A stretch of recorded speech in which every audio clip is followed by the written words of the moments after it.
Chapter 15. Mr. Rochester did, on a future occasion, explain it.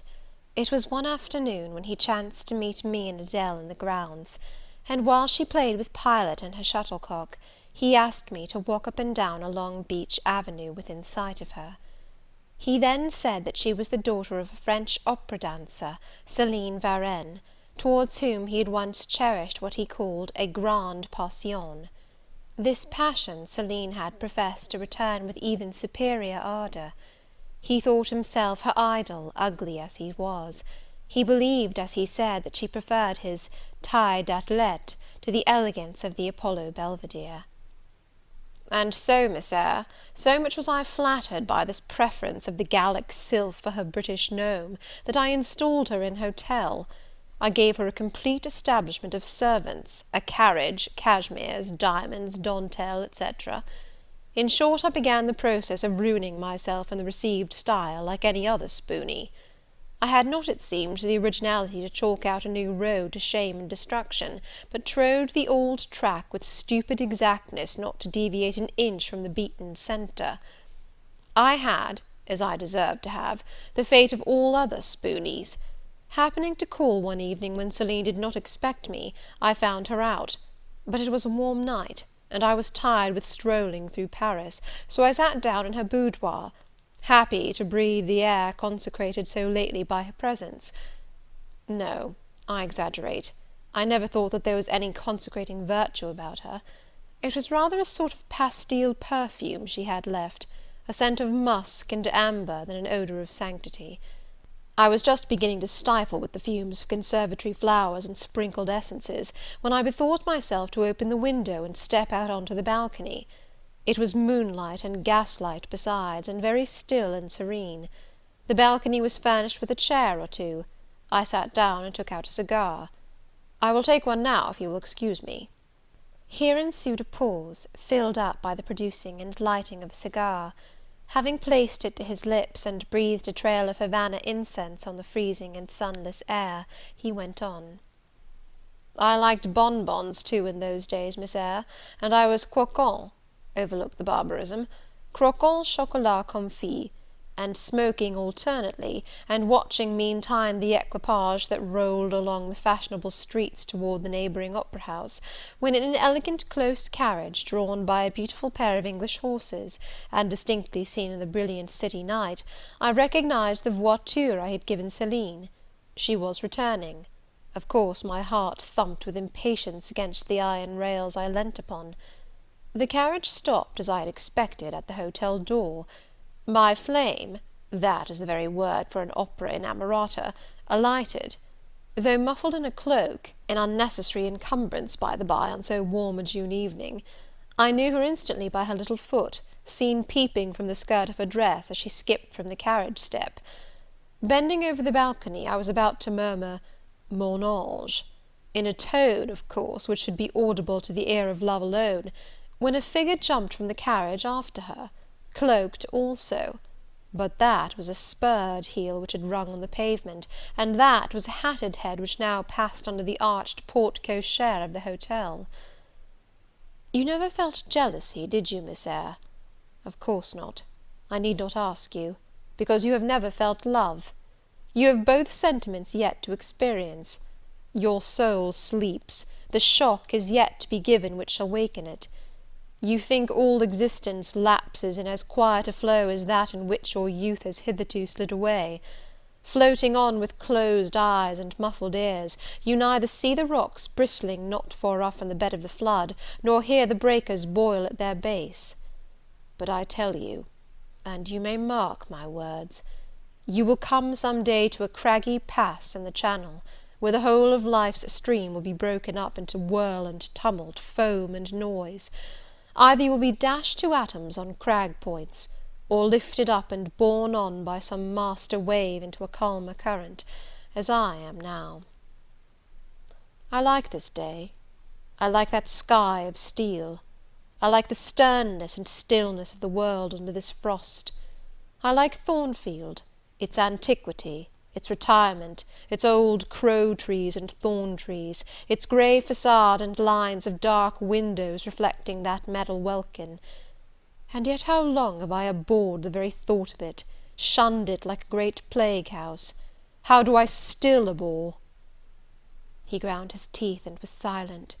He arrested his step and struck his boot against the hard ground. Some hated thought seemed to have him in its grip, and to hold him so tightly that he could not advance. We were ascending the avenue when he thus paused. The hall was before us. Lifting his eye to its battlements, he cast over them a glare such as I never saw before or since. Pain, shame, ire, impatience, disgust, detestation, seemed momentarily to hold a quivering conflict in the large pupil dilating under his ebon eyebrow. Wild was the wrestle which should be paramount, but another feeling rose and triumphed. Something hard and cynical, self-willed and resolute. It settled his passion and petrified his countenance. He went on. During the moment I was silent, Miss Eyre, I was arranging a point with my destiny. She stood there by that beech trunk, a hag like one of those who appeared to Macbeth on the heath of Forres. "You like Thornfield?" she said, lifting her finger. And then she wrote in the air a memento, which ran in lurid hieroglyphics all along the house front, between the upper and lower row of windows. "Like it if you can. Like it if you dare." "I will like it," said I. "I dare like it. And," he subjoined moodily, "I will keep my word. I will break obstacles to happiness, to goodness, yes, goodness. I wish to be a better man than I have been, than I am, as Job's Leviathan broke the spear, the dart, and the habergeon, hindrances which others count as iron and brass, I will esteem but straw and rotten wood." Adele here ran before him with her shuttlecock. "Away!" he cried harshly. "Keep at a distance, child, or go in to Sophy." Continuing then to pursue his walk in silence, I ventured to recall him to the point where he had abruptly diverged. "Did you leave the balcony, Sir," I asked, "when Mademoiselle Varenne entered?" I almost expected a rebuff for this hardly well-timed question, but, on the contrary, waking out of his scowling abstraction, he turned his eyes towards me, and the shade seemed to clear off his brow. "Oh, I had forgotten Celine. Well, to resume. When I saw my charmer thus come in accompanied by a cavalier, I seemed to hear a hiss, and the green snake of jealousy, rising on undulating coils from the moonlit balcony, glided within my waistcoat, and ate its way in 2 minutes to my heart's core. Strange!" he exclaimed, suddenly starting again from the point. "Strange that I should choose you for the confidant of all this, young lady. Passing strange that you should listen to me quietly, as if it were the most usual thing in the world for a man like me to tell stories of his opera mistress to a quaint, inexperienced girl like you.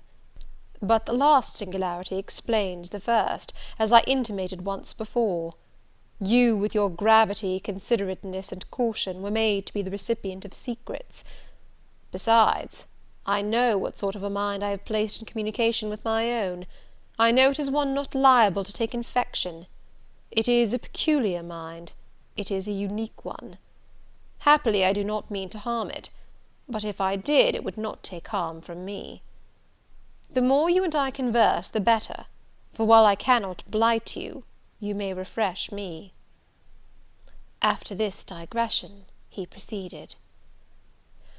"I remained in the balcony. They will come to her boudoir, no doubt, thought I. Let me prepare an ambush. So, putting my hand in through the open window, I drew the curtain over it, leaving only an opening through which I could take observations. Then I closed the casement, all but a chink just wide enough to furnish an outlet to lovers' whispered vows. Then I stole back to my chair, and as I resumed it, the pair came in. My eye was quickly at the aperture. Celine's chambermaid entered, lit a lamp, left it on the table, and withdrew. The couple were thus revealed to me clearly. Both removed their cloaks, and there was the Varenne, shining in satin and jewels, my gifts, of course, and there was her companion in an officer's uniform, and I knew him for a young roué of a vicomte, a brainless and vicious youth whom I had sometimes met in society, and had never thought of hating because I despised him so absolutely. On recognizing him, the fang of the snake jealousy was instantly broken, because at the same moment my love for Celine sank under an extinguisher. A woman who could betray me for such a rival was not worth contending for. She deserved only scorn. Less, however, than I, who had been her dupe. They began to talk. Their conversation eased me completely. Frivolous, mercenary, heartless, and senseless, it was rather calculated to weary than enrage a listener. A card of mine lay on the table. This, being perceived, brought my name under discussion. Neither of them possessed an energy or wit to belabour me soundly, but they insulted me as coarsely as they could in their little way, especially Celine, who even waxed rather brilliant on my personal defects, deformities, she termed them. Now it had been her custom to launch out into fervent admiration of what she called my beauté mâle, wherein she differed diametrically from you, who told me point blank at the second interview that you did not think me handsome. The contrast struck me at the time, and Adele here came running up again. Monsieur, John has just been to say that your agent has called and wishes to see you. Ah, in that case I must abridge. Opening the window, I walked in upon them, liberated Celine from my protection, gave her notice to vacate her hotel, offered her a purse for immediate exigencies, disregarded screams, hysterics, prayers, protestations, convulsions, made an appointment with the Vicomte for a meeting at the Bois de Boulogne. Next morning I had the pleasure of encountering him, left a bullet in one of his poor etiolated arms, feeble as the wing of a chicken in the pip, and then thought I had done with the whole crew. But unluckily the Varenne, 6 months before, had given me this fillette Adele, who, she affirmed, was my daughter; and perhaps she may be, though I see no proofs of such grim paternity written in her countenance. Pilot is more like me than she. Some years after I had broken with the mother, she abandoned her child, and ran away to Italy with a musician or singer. I acknowledged no natural claim, on Adele's part, to be more supported by me, nor do I now acknowledge any, for I am not her father; but hearing that she was quite destitute, I e'en took the poor thing out of the slime and mud of Paris, and transplanted it here, to grow up clean in the wholesome soil of an English country garden. Mrs. Fairfax found you to train it; but now you know that it is the illegitimate offspring of a French opera girl, you will perhaps think differently of your post and protégé. You will be coming to me some day with notice that you have found another place, that you beg me to look out for a new governess, etc. Eh? No, Adele is not answerable for either her mother's faults or yours.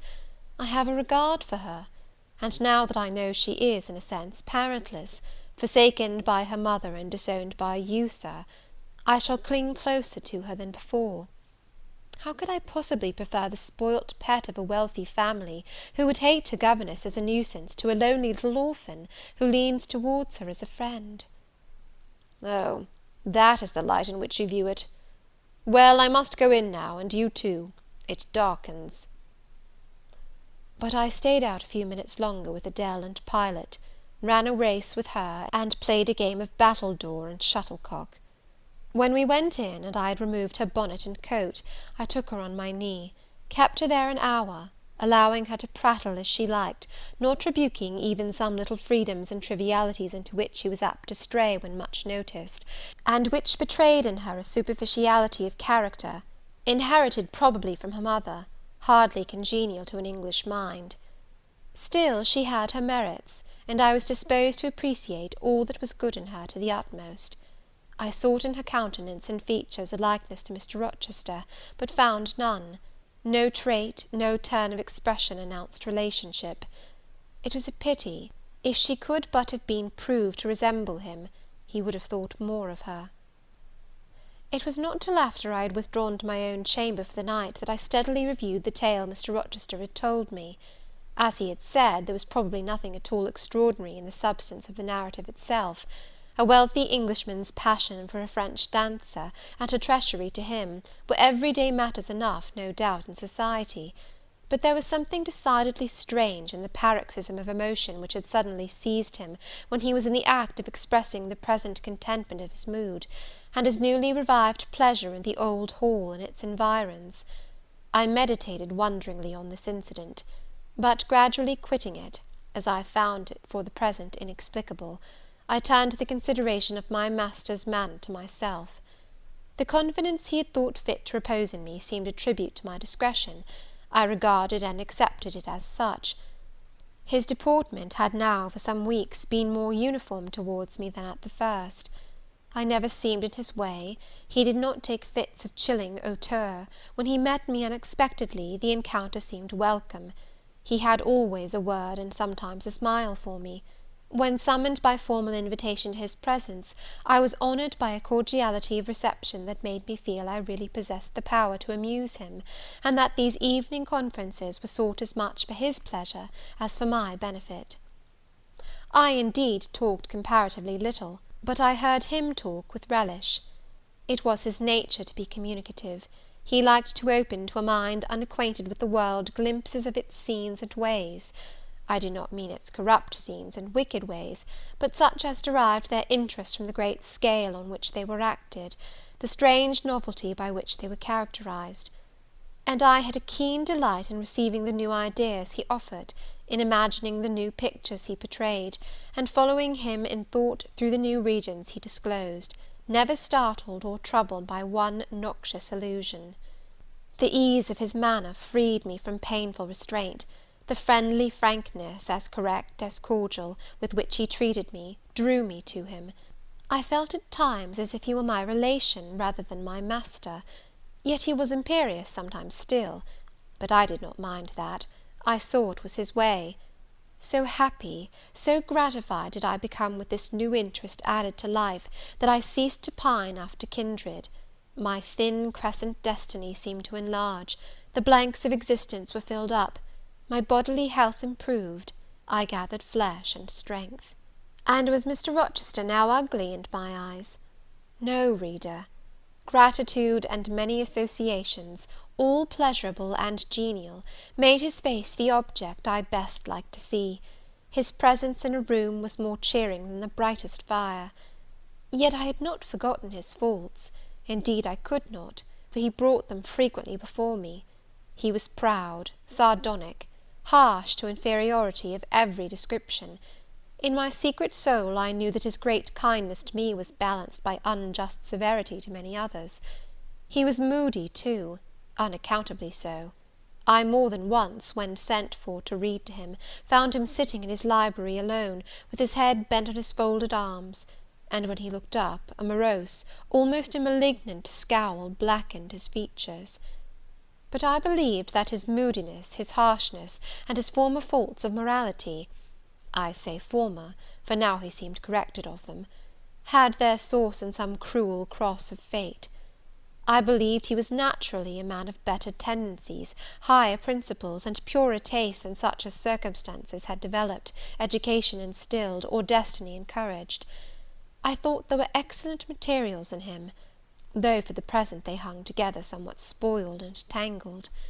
I cannot deny that I grieved for his grief, whatever that was, and would have given much to assuage it. Though I had now extinguished my candle and was laid down in bed, I could not sleep for thinking of his look when he paused in the avenue, and told how his destiny had risen up before him, and dared him to be happy at Thornfield. Why not? I asked myself. What alienates him from the house? Will he leave it again soon? Mrs. Fairfax said he seldom stayed here longer than a fortnight at a time, and he has now been resident 8 weeks. If he does go, the change will be doleful. Suppose he should be absent spring, summer, and autumn, how joyless sunshine and fine days will seem! I hardly know whether I had slept or not after this musing. At any rate, I started wide awake on hearing a vague murmur, peculiar and lugubrious, which sounded, I thought, just above me. I wished I had kept my candle burning. The night was drearily dark, my spirits were depressed. I rose and sat up in bed, listening. The sound was hushed. I tried again to sleep, but my heart beat anxiously. My inward tranquillity was broken. The clock, far down in the hall, struck 2. Just then it seemed my chamber door was touched, as if fingers had swept the panels and groping away along the dark gallery outside. I said, "Who is there?" Nothing answered. I was chilled with fear. All at once I remembered that it might be Pilot, who, when the kitchen door chanced to be left open, not unfrequently found his way up to the threshold of Mr. Rochester's chamber. I had seen him lying there myself in the mornings. The idea calmed me somewhat. I lay down. Silence composes the nerves, and as an unbroken hush now reigned again through the whole house, I began to feel the return of slumber. But it was not fated that I should sleep that night. A dream had scarcely approached my ear, when it fled affrighted, scared by a marrow-freezing incident enough. This was a demonic laugh, low, suppressed, and deep, uttered as it seemed at the very keyhole of my chamber door. The head of my bed was near the door, and I thought at first the goblin laugher stood at my bedside, or rather crouched by my pillow; but I rose, looked round, and could see nothing; while, as I still gazed, the unnatural sound was reiterated, and I knew it came from behind the panels. My first impulse was to rise and fasten the bolt; my next, again to cry out, "Who is there?" Something gurgled and moaned. Ere long, steps retreated up the gallery towards the 3rd-story staircase. A door had lately been made to shut in that staircase. I heard it open and close, and all was still. Was that Grace Poole? And is she possessed with a devil? thought I. Impossible now to remain longer by myself. I must go to Mrs. Fairfax. I hurried on my frock and a shawl. I withdrew the bolt and opened the door with a trembling hand. There was a candle burning just outside, and on the matting in the gallery. I was surprised at this circumstance, but still more was I amazed to perceive the air quite dim, as if filled with smoke; and while looking to the right hand and left, to find whence these blue wreaths issued, I became further aware of a strong smell of burning. Something creaked. It was a door ajar, and that door was Mr. Rochester's, and the smoke rushed in a cloud from thence. I thought no more of Mrs. Fairfax, I thought no more of Grace Poole or the laugh. In an instant I was within the chamber. Tongues of flame darted round the bed, the curtains were on fire. In the midst of blaze and vapour, Mr. Rochester lay stretched motionless in deep sleep. "Wake, wake!" I cried. I shook him, but he only murmured and turned; the smoke had stupefied him. Not one moment could be lost, the very sheets were kindling. I rushed to his basin and ewer; fortunately one was wide and the other deep, and both were filled with water. I heaved them up, deluged the bed and its occupant, flew back to my own room, brought my own water jug, baptized the couch afresh, and by God's aid succeeded in extinguishing the flames which were devouring it. The hiss of the quenched element, the breakage of a pitcher which I flung from my hand when I had emptied it, and above all the splash of the shower bath I had liberally bestowed, roused Mr. Rochester at last. Though it was now dark, I knew he was awake, because I heard him fulminating strange anathemas at finding himself lying in a pool of water. "Is there a flood?" he cried. "No, Sir," I answered, "but there has been a fire. Get up, do! You are quenched now. I will fetch you a candle." "In the names of all the elves in Christendom, is that Jane Eyre?" he demanded. "What have you done with me? Witch, sorceress? Who was in the room besides you? Have you plotted to drown me?" "I will fetch you a candle, Sir, and in Heaven's name get up! Somebody has plotted something; you cannot too soon find out who and what it is." "There, I am up now; but at your peril you fetch a candle yet. Wait 2 minutes till I get into some dry garments, if any dry there be. Yes, here is my dressing gown. Now run!" I did run. I brought the candle which still remained in the gallery. He took it from my hand, held it up, and surveyed the bed, all blackened and scorched, the sheets drenched, the carpet round swimming in water. "What is it? And who did it?" he asked. I briefly related to him what had transpired, the strange laugh I had heard in the gallery, the step ascending to the 3rd story, the smoke, the smell of fire which had conducted me to his room. in what state I had found matters there, and how I had deluged him with all the water I could lay hands on. He listened very gravely. His face, as I went on, expressed more concern than astonishment. He did not immediately speak when I had concluded.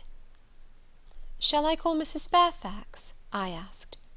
"Mrs. Fairfax? No, what the deuce would you call her for? What can she do? Let her sleep unmolested." "Then I will fetch Leah, and wake John and his wife."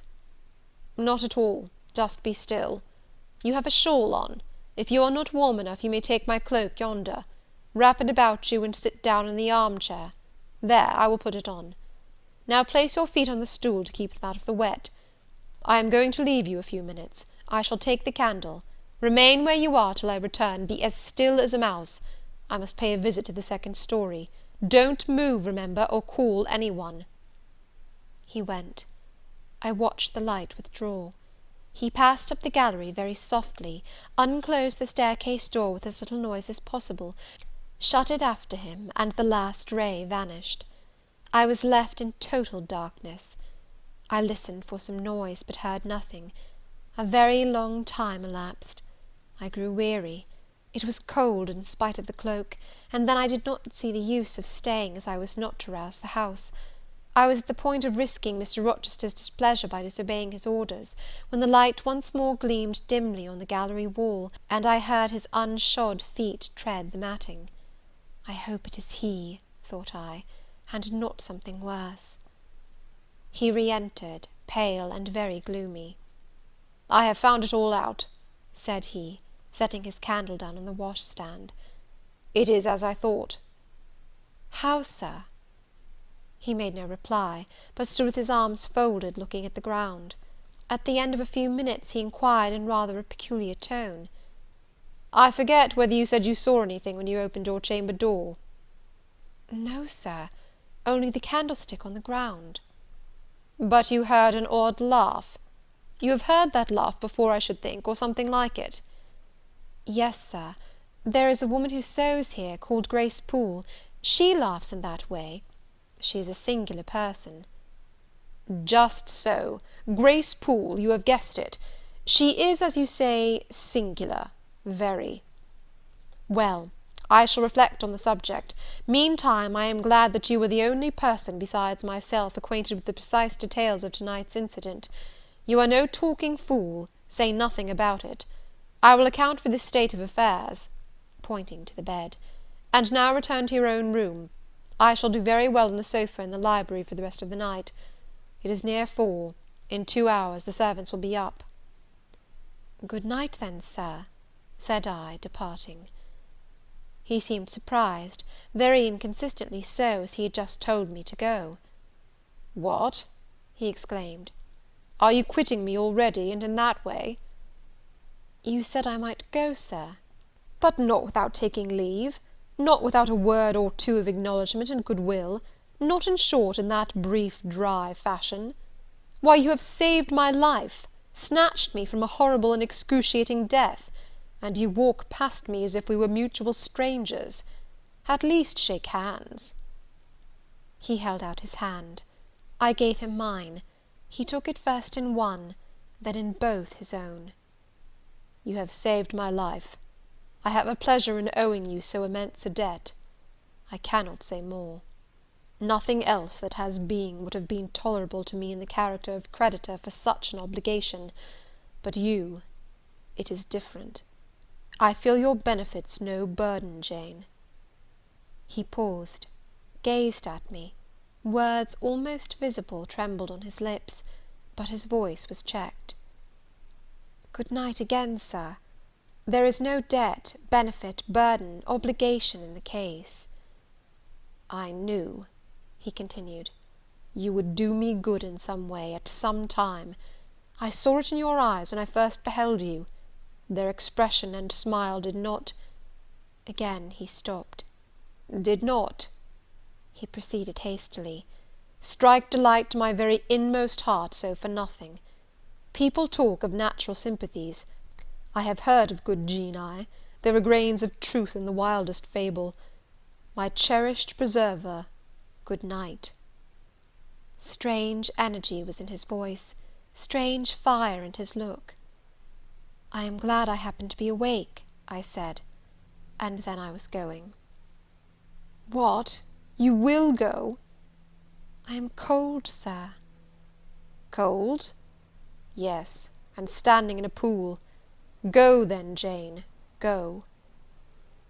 But still he retained my hand, and I could not free it. I bethought myself inexpedient. "I think I hear Mrs. Fairfax move, Sir," said I. "Well, leave me." He relaxed his fingers, and I was gone. I regained my couch, but never thought of sleep. Till morning dawned, I was tossed on a buoyant but unquiet sea, where billows of trouble rolled under surges of joy. I thought sometimes I saw beyond its wild waters a shore, sweet as the hills of Beulah, and now and then a freshening gale, wakened by hope, bore my spirit triumphantly towards the bourne. But I could not reach it, even in fancy. A counteracting breeze blew off land, and continually drove me back. Sense would resist delirium, judgment would warn passion. Too feverish to rest, I rose as soon as day dawned. Chapter 16. I both wished and feared to see Mr. Rochester on the day which followed this sleepless night. I wanted to hear his voice again, yet feared to meet his eye. During the early part of the morning, I momentarily expected his coming. He was not in the frequent habit of entering the schoolroom, but he did step in for a few minutes sometimes, and I had the impression that he was sure to visit it that day. But the morning passed just as usual. Nothing happened to interrupt the quiet course of Adele's studies.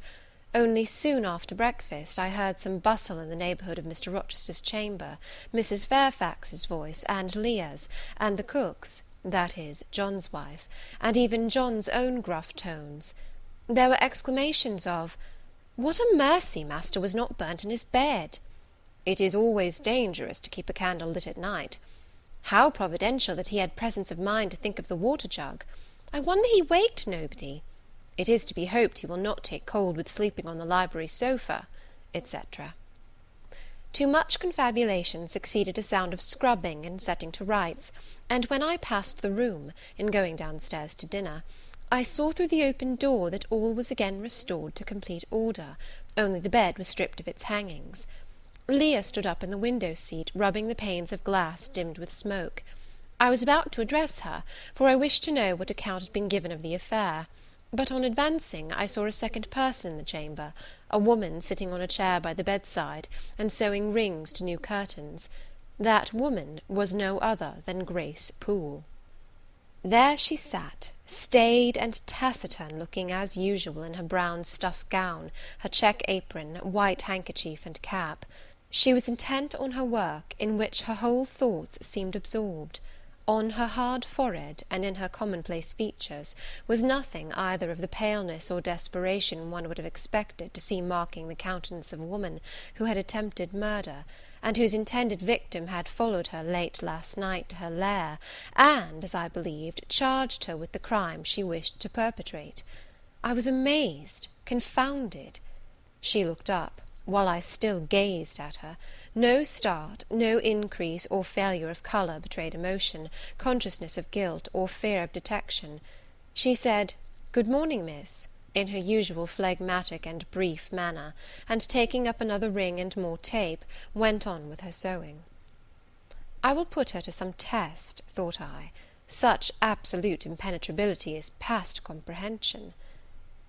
"Good morning, Grace," I said. "Has anything happened here? I thought I heard the servants all talking together a while ago." "Only master had been reading in his bed last night. He fell asleep with his candle lit, and the curtains got on fire, but fortunately he awoke before the bedclothes or the woodwork caught, and contrived to quench the flames with the water in the ewer." "A strange affair," I said, in a low voice. Then, looking at her fixedly, "Did Mr. Rochester wake nobody? Did no one hear him move?" She again raised her eyes to me, and this time there was something of consciousness in her expression. She seemed to examine me warily. Then she answered, The servants sleep so far off, you know, miss, they would not be likely to hear. Mrs. Fairfax's room and yours are the nearest to master's, but Mrs. Fairfax said she heard nothing. When people get elderly, they often sleep heavy."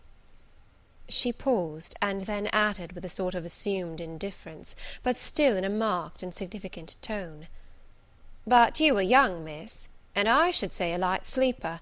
Perhaps you may have heard a noise." "I did," said I, dropping my voice, so that Leah, who was still polishing the panes, could not hear me, "and at first I thought it was Pilot. But Pilot cannot laugh, and I am certain I heard a laugh, and a strange one." She took a new needleful of thread, waxed it carefully, threaded her needle with a steady hand, and then observed, with perfect composure, "It is hardly likely master would laugh, I should think, miss, when he was in such danger. You must have been dreaming." "I was not dreaming," I said, with some warmth, for her brazen coolness provoked me. Again she looked at me, and with the same scrutinizing and conscious eye. "Have you told master that you heard a laugh?" she inquired.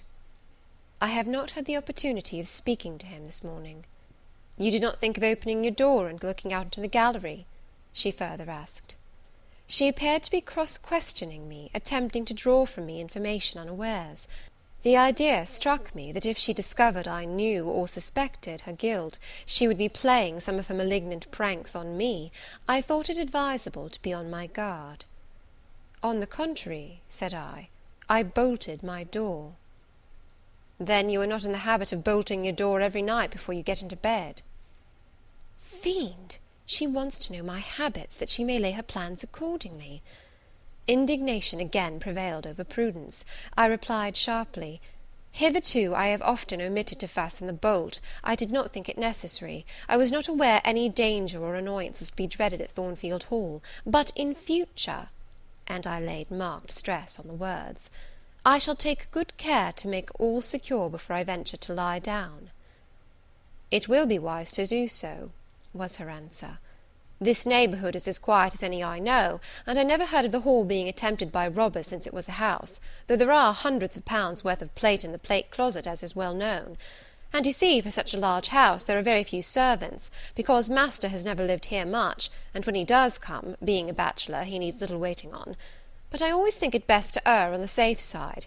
A door is soon fastened, and it is well to have a drawn bolt between one and any mischief that may be about. A deal of people, miss, are for trusting all to Providence, but I say Providence will not dispense with the means, though he often blesses them when they are used discreetly."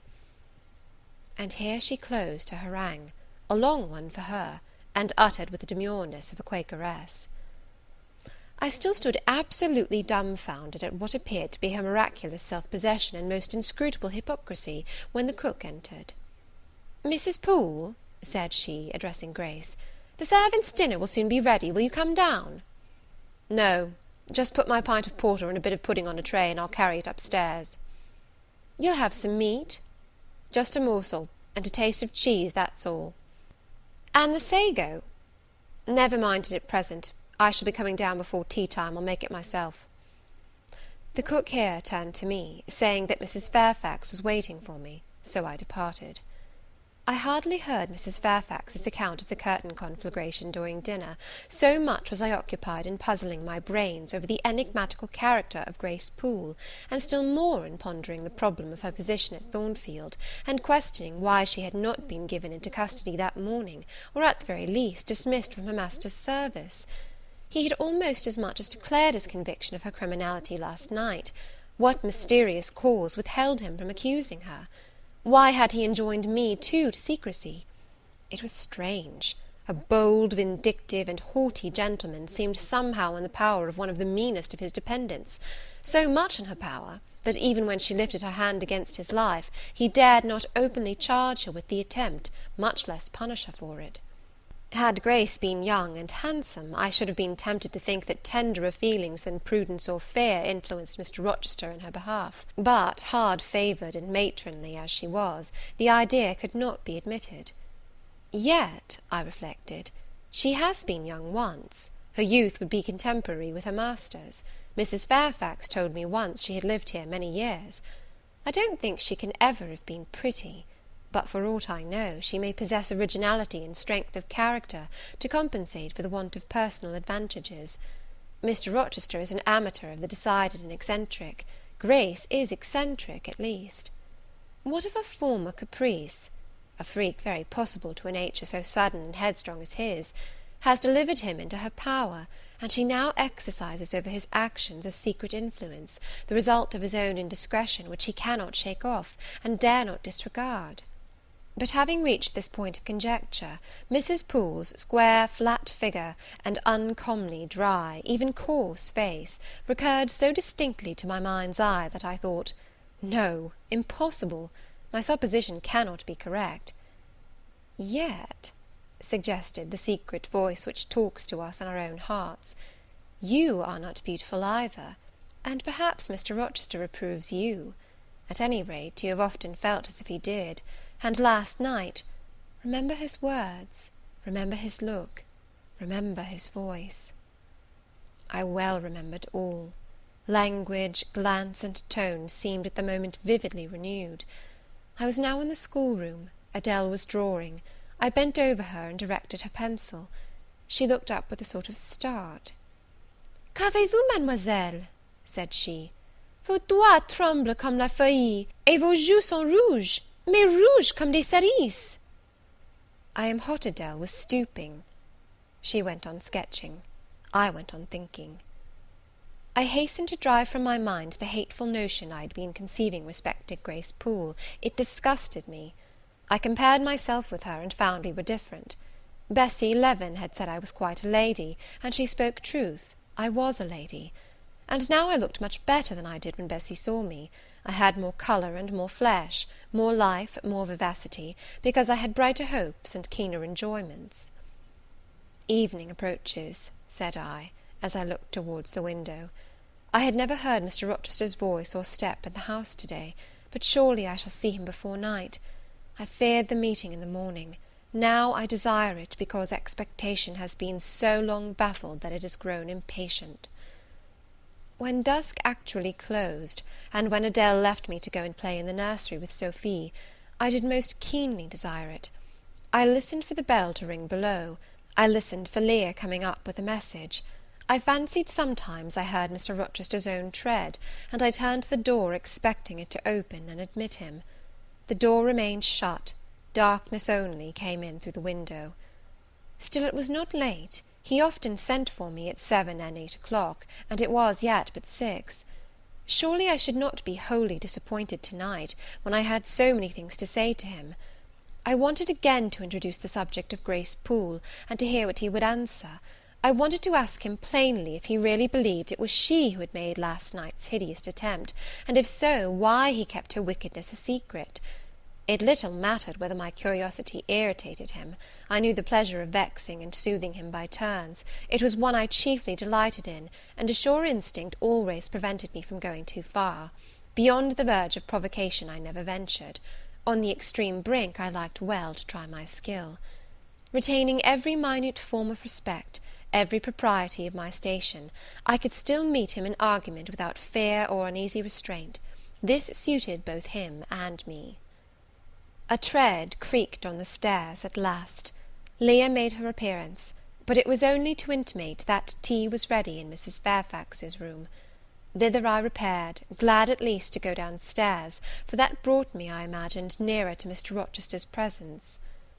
"You must want your tea," said the good lady, as I joined her. "You ate so little at dinner. I am afraid," she continued, "you are not well to-day. You look flushed and feverish." "Oh, quite well. I never felt better." "Then you must prove it by evincing a good appetite. Will you fill the teapot while I knit off this needle?" Having completed her task, she rose to draw down the blind, which she had hitherto kept up, by way, I suppose, of making the most of daylight, though dusk was now fast deepening into total obscurity. "It is fair to-night," said she, as she looked through the panes, "though not starlight. Mr. Rochester has, on the whole, had a favourable day for his journey." "Journey? Is Mr. Rochester gone anywhere? I did not know he was out." "Oh, he set off the moment he had breakfasted. He is gone to the Leas, Mr. Eshton's place, 10 miles on the other side Millcote. I believe there is quite a party assembled there. Lord Ingram, Sir George Lynn, Colonel Dent, and others." "Do you expect him back to-night?" "No, nor to-morrow either. I should think he is very likely to stay a week or more. When these fine fashionable people get together, they are so surrounded by elegance and gaiety, so well provided with all that can please and entertain, they are in no hurry to separate. Gentlemen especially are often in request on such occasions, and Mr. Rochester is so talented and so lively in society, that I believe he is a general favourite. The ladies are very fond of him, though you would not think his appearance calculated to recommend him particularly in their eyes. But I suppose his acquirements and abilities, perhaps his wealth and good blood, make amends for any little fault of look." "Are there ladies at the Leas?" "There are Mrs. Eshton and her 3 daughters, very elegant young ladies indeed, and there are the Honourable Blanche and Mary Ingram, most beautiful women, I suppose. Indeed, I have seen Blanche 6 or 7 years since, when she was a girl of 18. She came here to a Christmas ball and party Mr. Rochester gave. You should have seen the dining room that day, how richly it was decorated, how brilliantly lit up. I should think there were 50 ladies and gentlemen present, all of the first county families, and Miss Ingram was considered the belle of the evening." "You saw her, you say, Mrs. Fairfax. What was she like?" "Oh yes, I saw her.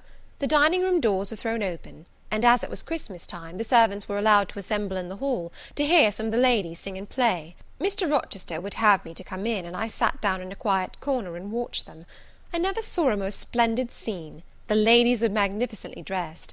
Most of them, at least most of the younger ones, looked handsome, but Miss Ingram was certainly the queen." "And what was she like?" "Tall, fine bust, sloping shoulders, long graceful neck, olive complexion, dark and clear, noble features, eyes rather like Mr. Rochester's, large and black, and as brilliant as her jewels. And then she had such a fine head of hair, raven black, and so becomingly arranged, a crown of thick plaits behind, and in front the longest, the glossiest curls I ever saw. She was dressed in pure white. An amber-coloured scarf was passed over her shoulders and across her breast, tied at the side, and descending in a long fringed end below her knee. She wore an amber-coloured flower, too, in her hair. It contrasted well with the jetty mass of her curls." "She was greatly admired, of course?" "Yes, indeed, and not only for her beauty, but for her accomplishments. She was one of the ladies who sang. A gentleman accompanied her on the piano. She and Mr. Rochester sang a duet." "Mr. Rochester? I was not aware he could sing." "Oh, he has a fine bass voice, and an excellent taste for music." "And Miss Ingram, what sort of a voice had she?"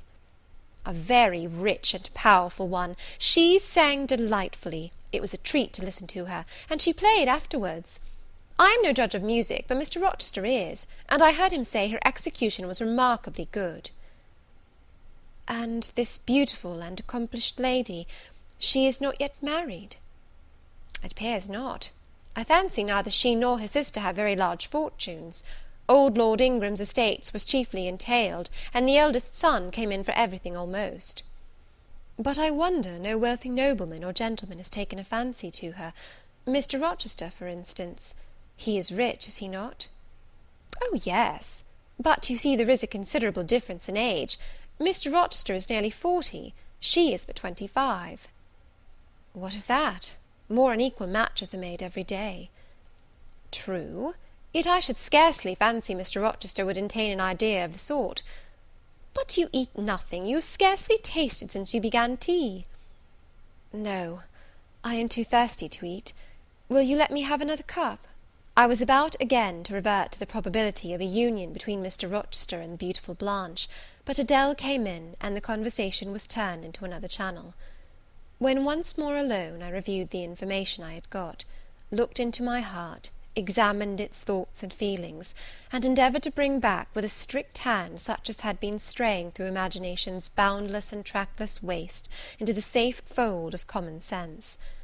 Arraigned at my own bar, memory, having given her evidence of the hopes, wishes, sentiments I had been cherishing since last night, of the general state of mind in which I had indulged for nearly a fortnight past, reason having come forward and told, in her own quiet way, a plain, unvarnished tale, showing how I had rejected the real and rabidly devoured the ideal, I pronounced judgment to this effect: that a greater fool than Jane Eyre had never breathed the breath of life, that a more fantastic idiot had never surfeited herself on sweet lies, and swallowed poison as if it were nectar. You, I said, a favourite with Mr. Rochester! You, gifted with the power of pleasing him! You, of importance to him in any way! Go! Your folly sickens me. And you have derived pleasure from occasional tokens of preference, equivocal tokens shown by a gentleman of family and a man of the world to a dependent and a novice! How dared you? Poor stupid dupe! Could not even self-interest make you wiser? You repeated to yourself this morning the brief scene of last night.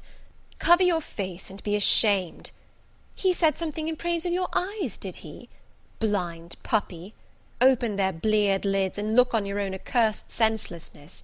It does good to no woman to be flattered by her superior, who cannot possibly intend to marry her; and it is madness in all women to let a secret love kindle within them, which, if unreturned and unknown, must devour the life that feeds it, and, if discovered and responded to, must lead, ignis fatuus like, into miry wilds whence there is no extrication.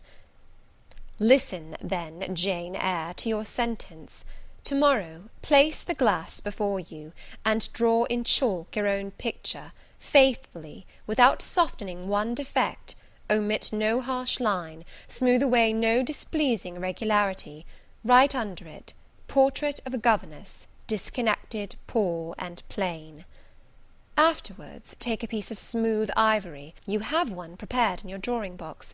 Take your palette, mix your freshest, finest, clearest tints, choose your most delicate camel hair pencils, delineate carefully the loveliest face you can imagine, paint it in your softest shades and sweetest lines, according to the description given by Mrs. Fairfax of Blanche Ingram. Remember the raven ringlets, the oriental eye. What, you revert to Mr. Rochester as a model? Order, no snivel, no sentiment, no regret. I will endure only sense and resolution. Recall the august yet harmonious lineaments, the Grecian neck and bust. Let the round and dazzling arm be visible, and the delicate hand. Omit neither diamond ring nor gold bracelet.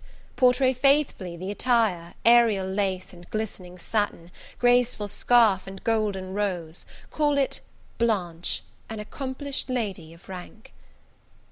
Whenever, in future, you should chance to fancy Mr. Rochester thinks well of you, take out these two pictures and compare them. Say, Mr. Rochester might probably win that noble lady's love, if he chose to strive for it. Is it likely he would waste a serious thought on this indigent and insignificant plebeian? I'll do it, I resolved, and having framed this determination, I grew calm and fell asleep. I kept my word. An hour or two sufficed to sketch my own portrait in crayons, and in less than a fortnight I had completed an ivory miniature of an imaginary Blanche Ingram. It looked a lovely face enough, and when compared with the real head in chalk, the contrast was as great as self-control could desire. I derived benefit from the task. It had kept my head and hands employed, and had given force and fixedness to the new impressions I wished to stamp indelibly on my heart. Ere long, I had reason to congratulate myself on the course of wholesome discipline to which I had thus forced my feelings to submit. Thanks to it, I was able to meet subsequent occurrences with a decent calm, which, had they found me unprepared, I should probably have been unequal to maintain, even externally. Chapter 17. A week passed, and no news arrived of Mr. Rochester. 10 days, and still he did not come. Mrs. Fairfax said she should not be surprised if he were to go straight from the Leas to London, and thence to the Continent, and not show his face again at Thornfield for a year to come. He had not unfrequently quitted it in a manner quite as abrupt and unexpected. When I heard this, I was beginning to feel a strange chill and failing at the heart. I was actually permitting myself to experience a sickening sense of disappointment; but rallying my wits and recollecting my principles, I at once called my sensations to order, and it was wonderful how I got over the temporary blunder, how I cleared up the mistake of supposing Mr. Rochester's movements a matter in which I had any cause to take a vital interest. Not that I humbled myself by a slavish notion of inferiority; on the contrary, I just said, "You have nothing to do with the Master of Thornfield, further than to receive the salary he gives you for teaching his protégé, and to be grateful for such respectful and kind treatment as, if you do your duty, you have a right to expect at his hands. Be sure that is the only tie he seriously acknowledges between you and him, so don't make him the object of your fine feelings. Your raptures, agonies, and so forth, he is not of your order. Keep to your caste, and be too self-respecting to lavish the love of the whole heart, soul, and strength, where such a gift is not wanted and would be despised." I went on with my day's business tranquilly, but ever and anon vague suggestions kept wandering across my brain of reasons why I should quit Thornfield, and I kept involuntarily framing advertisements, and pondering conjectures about new situations. These thoughts I did not think to check; they might germinate and bear fruit if they could. Mr. Rochester had been absent upwards of a fortnight, when the post brought Mrs. Fairfax a letter. "It is from the master," said she, as she looked at the direction. "Now I suppose we shall know whether we are to expect his return or not." And while she broke the seal and perused the document, I went on taking my coffee. We were at breakfast. It was hot, and I attributed to that circumstance a fiery glow which suddenly rose to my face. Why my hand shook, and why I involuntarily spilt half the contents of my cup into my saucer, I did not choose to consider. "Well, I sometimes think we are too quiet, but we run a chance of being busy enough now, for a little while at least," said Mrs. Fairfax, still holding the note before her spectacles. Ere I permitted myself to request an explanation, I tied the string of Adèle's pinafore, which happened to be loose. Having helped her also to another bun, and refilling her mug with milk, I said nonchalantly, "Mr. Rochester is not likely to return soon, I suppose?" "Indeed he is, in 3 days, he says; that will be next Thursday, and not alone either. I don't know how many of the fine people at the Leas are coming with him. He sends directions for all the best bedrooms to be prepared, and the library and drawing rooms are to be cleaned out. I am to get more kitchen hands from the George Inn at Millcote, and from wherever else I can; and the ladies will bring their maids, and gentlemen their valets, so we shall have a full house of it." And Mrs. Fairfax swallowed her breakfast, and hastened away to commence operations. The 3 days were, as she had foretold, busy enough. I had thought all the rooms at Thornfield beautifully clean and well arranged, but it appears I was mistaken. 3 women were got to help, and such scrubbing, such brushing, such washing of paint and beating of carpets, such taking down and putting up of pictures, such polishing of mirrors and lustres, such lighting of fires in bedrooms, such airing of sheets and feather beds on hearths, I never beheld, either before or since. Adèle ran quite wild in the midst of it. The preparations for company and the prospect of their arrival seemed to throw her into ecstasies. She would have Sophie to look over all her toilette, as she called frocks, to furbish up any that were passé, and to air and arrange the new. For herself, she did nothing but caper about in the front chambers, jump on and off the bedstead, and lie on the mattresses and piled up bolsters and pillows before the enormous fires roaring in the chimneys. From school duty she was exonerated. Mrs. Fairfax had pressed me into her service, and I was all day in the store-room, helping, or hindering, her and the cook, learning to make custards and cheesecakes and French pastry, to truss game and garnish dessert dishes. The party were expected to arrive on Thursday afternoon in time for dinner at 6. During the intervening period I had no time to nurse chimeras, and I believe I was as active and gay as anybody, Adèle excepted. Still, now and then, I received a damping check to my cheerfulness, and was, in spite of myself, thrown back on the region of doubts and portents, and dark conjectures. This was when I chanced to see the 3rd-story staircase door, which of late had always been kept locked, open slowly, and give passage to the form of Grace Poole, in prim cap, white apron, and handkerchief. When I watched her glide along the gallery, her quiet tread muffled in a list slipper, When I saw her look into the bustling, topsy-turvy bedrooms, just say a word, perhaps, to the charwoman about the proper way to polish a grate, or clean a marble mantelpiece, or take stains from papered walls, and then pass on. She would thus descend to the kitchen once a day, eat her dinner, smoke a moderate pipe on the hearth, and go back, carrying her pot of porter with her, for her private solace, in her own gloomy upper haunt. Only 1 hour in 24 did she pass with her fellow servants below; all the rest of her time was spent in some low ceiled oaken chamber of the second story. There she sat and sewed, and probably laughed drearily to herself, as companionless as a prisoner in his dungeon. The strangest thing of all was, that not a soul in the house, except me, noticed her habits, or seemed to marvel at them. No one discussed her position or employment, no one pitied her solitude or isolation. I once, indeed, overheard part of a dialogue between Leah and one of the charwomen, of which Grace formed the subject. Leah had been saying something I had not caught, and the charwoman remarked, "She gets good wages, I guess." "Yes," said Leah, "I wish I had as good. Not that mine are to complain of. There's no stinginess at Thornfield, but they're not 1/5 of the sum Mrs. Poole receives. And she is laying by. She goes every quarter to the bank at Millcote.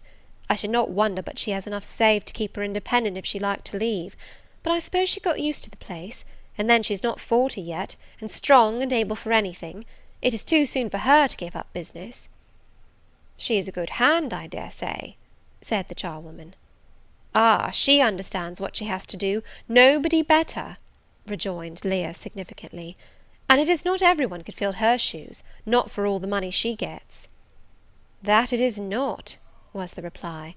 "I wonder whether the master—" The charwoman was going on, but here Leah turned and perceived me, and she instantly gave her companion a nudge. "Doesn't she know?" I heard the woman whisper. Leah shook her head, and the conversation was of course dropped.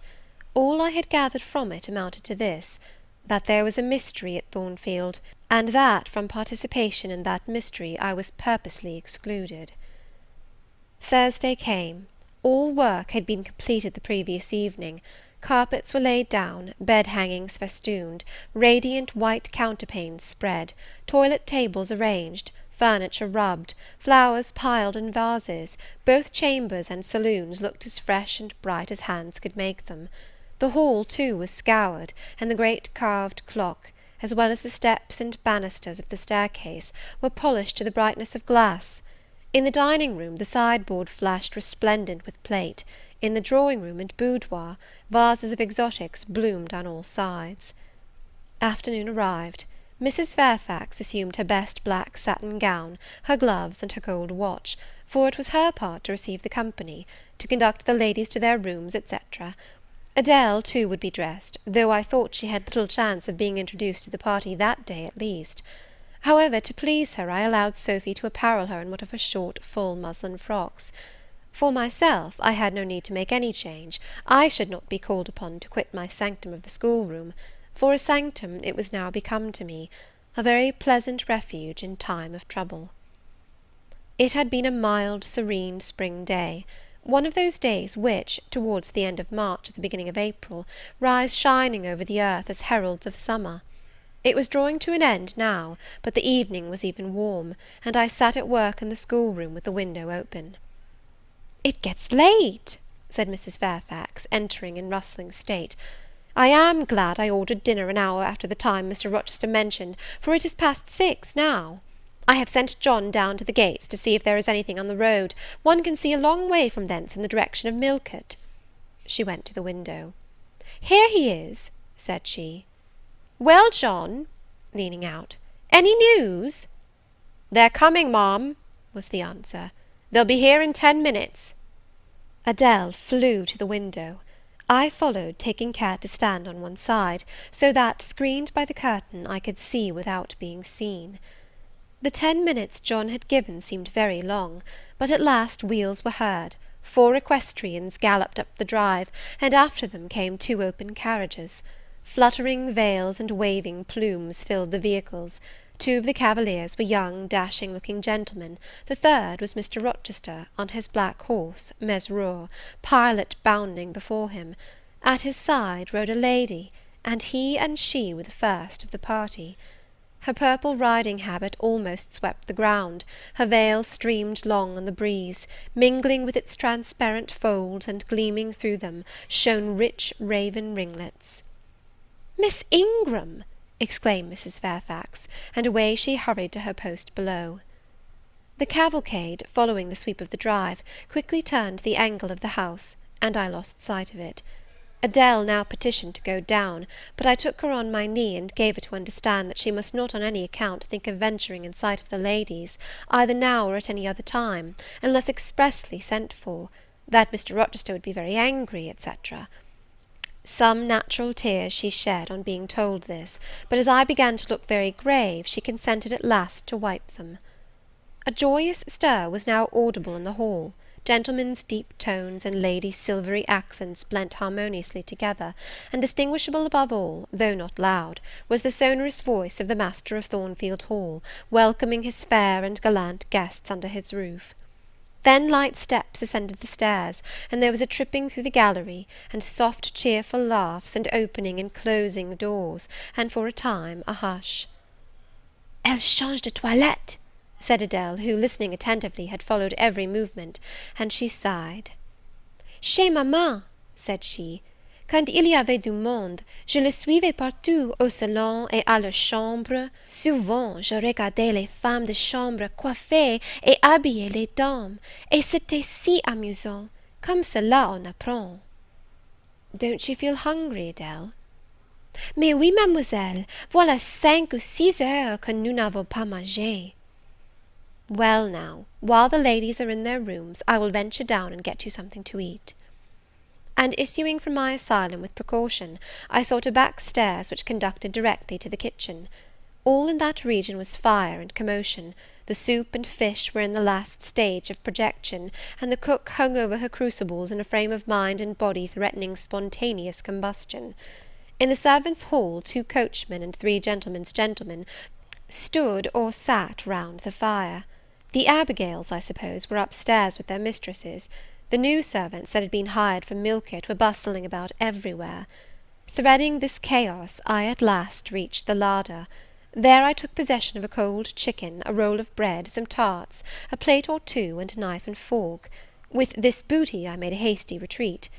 I had regained the gallery, and was just shutting the back door behind me, when an accelerated hum warned me that the ladies were about to issue from their chambers. I could not proceed to the schoolroom without passing some of their doors, and running the risk of being surprised with my cargo of victuallage; so I stood still at this end, which, being windowless, was dark, quite dark now, for the sun was set, and twilight gathering. Presently the chambers gave up their fair tenants one after another. Each came out gaily and airily, with dresses that gleamed lustrous through the dark. For a moment they stood grouped together at the other extremity of the gallery, conversing in a key of sweet subdued vivacity. They then descended the staircase almost as noiselessly as a bright mist rolls down a hill. Their collective appearance had left on me an impression of high-born elegance, such as I had never before received. I found Adele peeping through the schoolroom door, which she held ajar. "What beautiful ladies!" cried she in English. "Oh, I wish I might go to them! Do you think Mr. Rochester will send for us by and by after dinner?" "No, indeed, I don't. Mr. Rochester has something else to think about. Never mind the ladies to night. Perhaps you will see them to morrow. Here is your dinner." She was really hungry, so the chicken and tarts served to divert her attention for a time. It was well I secured this forage, or both she and I, and Sophy, to whom I conveyed a share of our repast, would have run a chance of getting no dinner at all. Every one down stairs was too much engaged to think of us. The dessert was not carried out till after 9, and at 10 footmen were still running to and fro with trays and coffee cups. I allowed Adele to sit up much later than usual, for she declared she could not possibly go to sleep while the doors kept opening and shutting below, and people bustling about. Besides, she added, a message might possibly come from Mr. Rochester when she was undressed. Et alors, quel dommage! I told her stories as long as she would listen to them, and then for a change I took her out into the gallery. The hall lamp was now lit, and it amused her to look over the balustrade and watch the servants passing backwards and forwards. When the evening was far advanced, a sound of music issued from the drawing-room, whither the piano had been removed. Adele and I sat down on the top step of the stairs to listen. Presently a voice blent with the rich tones of the instrument. It was a lady who sang, and very sweet her notes were. The solo over, a duet followed, and then a glee. A joyous conversational murmur filled up the intervals. I listened long. Suddenly I discovered that my ear was wholly intent on analysing the mingled sounds, and trying to discriminate amidst the confusion of accents those of Mr. Rochester; and when it caught them, which it soon did, it found a further task in framing the tones, rendered by distance inarticulate, into words. The clock struck 11. I looked at Adele, whose head leant against my shoulder. Her eyes were waxing heavy, so I took her up in my arms and carried her off to bed. It was near 1 before the gentlemen and ladies sought their chambers. The next day was as fine as its predecessor. It was devoted by the party to an excursion to some site in the neighbourhood. They set out early in the forenoon, some on horseback, the rest in carriages. I witnessed both the departure and the return. Miss Ingram, as before, was the only lady equestrian, and, as before, Mr. Rochester galloped at her side. The two rode a little apart from the rest. I pointed out this circumstance to Mrs. Fairfax, who was standing at the window with me. "You said it was not likely they should think of being married," said I; "but you see Mr. Rochester evidently prefers her to any of the other ladies." "Yes, I dare say, no doubt he admires her." "And she him," I added. "Look how she leans her head toward him as if they were conversing confidentially." "I wish I could see her face. I have never had a glimpse of it yet." "You will see her this evening," answered Mrs. Fairfax. "I happened to remark to Mr. Rochester how much Adele wished to be introduced to the ladies, and he said, 'Oh, let her come into the drawing-room after dinner, and request Miss Eyre to accompany her.'" "Yes, he said that from mere politeness. I need not go, I am sure," I answered. "Well, I observed to him that as you were unused to company, I did not think you would like appearing before so gay a party, all strangers; and he replied, in his quick way, 'Nonsense! If she objects, tell her it is my particular wish; and if she resists, say I shall come and fetch her in case of contumacy.'" "I will not give him that trouble," I answered. "I will go, if no better may be, but I don't like it. Shall you be there, Mrs. Fairfax?" "No, I pleaded off, and he admitted my plea. I'll tell you how to manage so as to avoid the embarrassment of making a formal entrance, which is the most disagreeable part of the business. You must go into the drawing-room while it is empty, before the ladies leave the dinner-table. Choose your seat in any quiet nook you like. You need not stay long after the gentlemen come in, unless you please. Just let Mr. Rochester see you are there, and slip away. Nobody will notice you." "Will these people remain long, do you think?" "Perhaps 2 or 3 weeks, certainly not more. After the Easter recess, Sir George Lynn, who is lately elected member for Millcote, will have to go up to town and take his seat. I dare say Mr. Rochester will accompany him. It surprises me that he has already made so protracted a stay at Thornfield." It was with some trepidation that I perceived the hour approach when I was to repair with my charge to the drawing-room. Adele had been in a state of ecstasy all day, after hearing she was to be presented to the ladies in the evening, and it was not till Sophy commenced the operation of dressing her that she sobered down. Then the importance of the process quickly steadied her, and by the time she had her curls arranged in well-smoothed drooping clusters, her pink satin frock put on, her long sash tied, and her lace mittens adjusted, she looked as grave as any judge.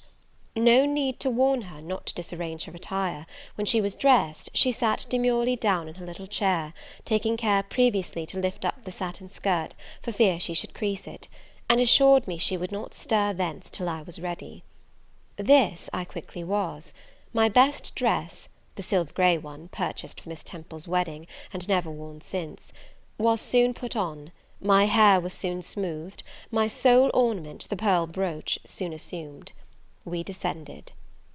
Fortunately, there was another entrance to the drawing-room than that through the saloon where they were all seated at dinner. We found the apartment vacant. a large fire burning silently on the marble hearth, and wax candles shining in bright solitude amid the exquisite flowers with which the tables were adorned. The crimson curtain hung before the arch; slight as was the separation this drapery formed from the party in the adjoining saloon, they spoke in so low a key that nothing of their conversation could be distinguished beyond a soothing murmur. Adele, who appeared to be still under the influence of a most solemnizing impression, sat down without a word on the footstool I pointed out to her. I retired to a window seat, and taking a book from a table near, endeavoured to read. Adele brought her stool to my feet. Ere long she touched my knee. What is it, Adele? Est-ce que je ne puis pas prendre une seule de ces fleurs magnifiques, mademoiselle, seulement pour compléter ma toilette? You think too much of your toilette, Adele, but you may have a flower. And I took a rose from a vase and fastened it in her sash. She sighed a sigh of ineffable satisfaction, as if her cup of happiness were now full. I turned my face away to conceal a smile I could not suppress. There was something ludicrous as well as painful in the little Parisienne's earnest and innate devotion to matters of dress. A soft sound of rising now became audible. The curtain was swept back from the arch; through it appeared the dining room, with its lit lustre pouring down light on the silver and glass of a magnificent dessert service, covering a long table. A band of ladies stood in the opening. They entered, and the curtain fell behind them. There were but 8, yet somehow as they flocked in they gave the impression of a much larger number. Some of them were very tall, many were dressed in white, and all had a sweeping amplitude of array that seemed to magnify their persons as a mist magnifies the moon. I rose and curtsied to them. 1 or 2 bent their heads in return, the others only stared at me. They dispersed about the room, reminding me, by the lightness and buoyancy of their movements, of a flock of white plumy birds. Some of them threw themselves in half-reclining positions on the sofas and ottomans; some bent over the tables and examined the flowers and books; the rest gathered in a group round the fire. All talked in a low but clear tone, which seemed habitual to them. I knew their names afterwards, and may as well mention them now. First there was Mrs. Eshton and 2 of her daughters. She had evidently been a handsome woman, and was well preserved still. Of her daughters, the eldest, Amy, was rather little, naïve and childlike in face and manner, and piquant in form. Her white muslin dress and blue sash became her very well. The second, Louisa, was taller and more elegant in figure, with a very pretty face, of that order the French term minois chiffonnier. Both sisters were fair as lilies. Lady Lynn was a stout and large personage of about 40, very erect, very haughty looking, richly dressed in a satin robe of changeful sheen. Her dark hair shone glossily under the shade of an azure plume, and within the circlet of a band of gems. Mrs. Colonel Dent was less showy, but I thought more ladylike. She had a slight figure, a pale, gentle face, and fair hair. Her black satin dress, her scarf of rich foreign lace, and her pearl ornaments pleased me better than the rainbow radiance of the titled dame. But the 3 most distinguished, partly perhaps because the tallest figures of the band, were the Dowager Lady Ingram and her daughters, Blanche and Mary. They were all 3 of the loftiest stature of women. The Dowager might be between 40 and 50, her shape was still fine, her hair, by candlelight at least, was still black, her teeth too were still apparently perfect. Most people would have termed her a splendid woman of her age, and so she was, no doubt, physically speaking. But then there was an expression of almost insupportable haughtiness in her bearing and countenance. She had Roman features and a double chin, disappearing into a throat like a pillar. These features appeared to me not only inflated and darkened, but even furrowed with pride; and the chin was sustained by the same principle, in a position of almost preternatural erectness. She had, likewise, a fierce and a hard eye; it reminded me of Mrs. Reed's. She mouthed her words in speaking; her voice was deep, its inflections very pompous, very dogmatical, very intolerable, in short. A crimson velvet robe and a shawl turban of some gold-wrought Indian fabric invested her, I suppose she thought, with a truly imperial dignity. Blanche and Mary were of equal stature, straight and tall as poplars. Mary was too slim for her height, but Blanche was moulded like a Dian. I regarded her, of course, with special interest. First, I wished to see whether her appearance accorded with Mrs. Fairfax's description; secondly, whether it at all resembled the fancy miniature I had painted of her; and thirdly, it will out, whether it was such as I should fancy likely to suit Mr. Rochester's taste. As far as person went, she answered point for point, both to my picture and Mrs. Fairfax's description. The noble bust, the sloping shoulders, the graceful neck, the dark eyes, and black ringlets were all there. But her face was like her mother's, her youthful unfurrowed likeness, the same low brow, the same high features, the same pride. It was not, however, so saturnine a pride. She laughed continually; her laugh was satirical, and so was the habitual expression of her arched and haughty lip. Genius is said to be self-conscious. I cannot tell whether Miss Ingram was a genius, but she was self-conscious, remarkably self-conscious indeed. She entered into a discourse on botany with the gentle Mrs. Dent. It seemed Mrs. Dent had not studied that science, though, as she said, she liked flowers, especially wild ones. Miss Ingram had, and she ran over its vocabulary with an air. I presently perceived she was, what is vernacularly termed, trailing Mrs. Dent, that is, playing on her ignorance. Her trail might be clever, but it was decidedly not good-natured. She played, her execution was brilliant, she sang, her voice was fine, she talked French apart to her mamma, and she talked it well, with fluency and with a good accent. Mary had a milder and more open countenance than Blanche, softer features too, and a skin some shades fairer. Miss Ingram was as dark as a Spaniard, but Mary was deficient in life; her face lacked expression, her eye lustre; she had nothing to say, and having once taken her seat, remained fixed like a statue in its niche. The sisters were both attired in spotless white. And did I now think Miss Ingram such a choice as Mr. Rochester would be likely to make? I could not tell. I did not know his taste in female beauty. If he liked the majestic, she was the very type of majesty; then she was accomplished, sprightly. Most gentlemen would admire her, I thought; and that he did admire her, I already seemed to have obtained proof. To remove the last shade of doubt, it remained but to see them together. You are not to suppose, reader, that Adèle has all this time been sitting motionless on the stool at my feet. No, when the ladies entered, she rose, advanced to meet them, made a stately reverence, and said with gravity, "Bonjour, mesdames." And Miss Ingram had looked down at her with a mocking air, and exclaimed, "Oh, what a little puppet!"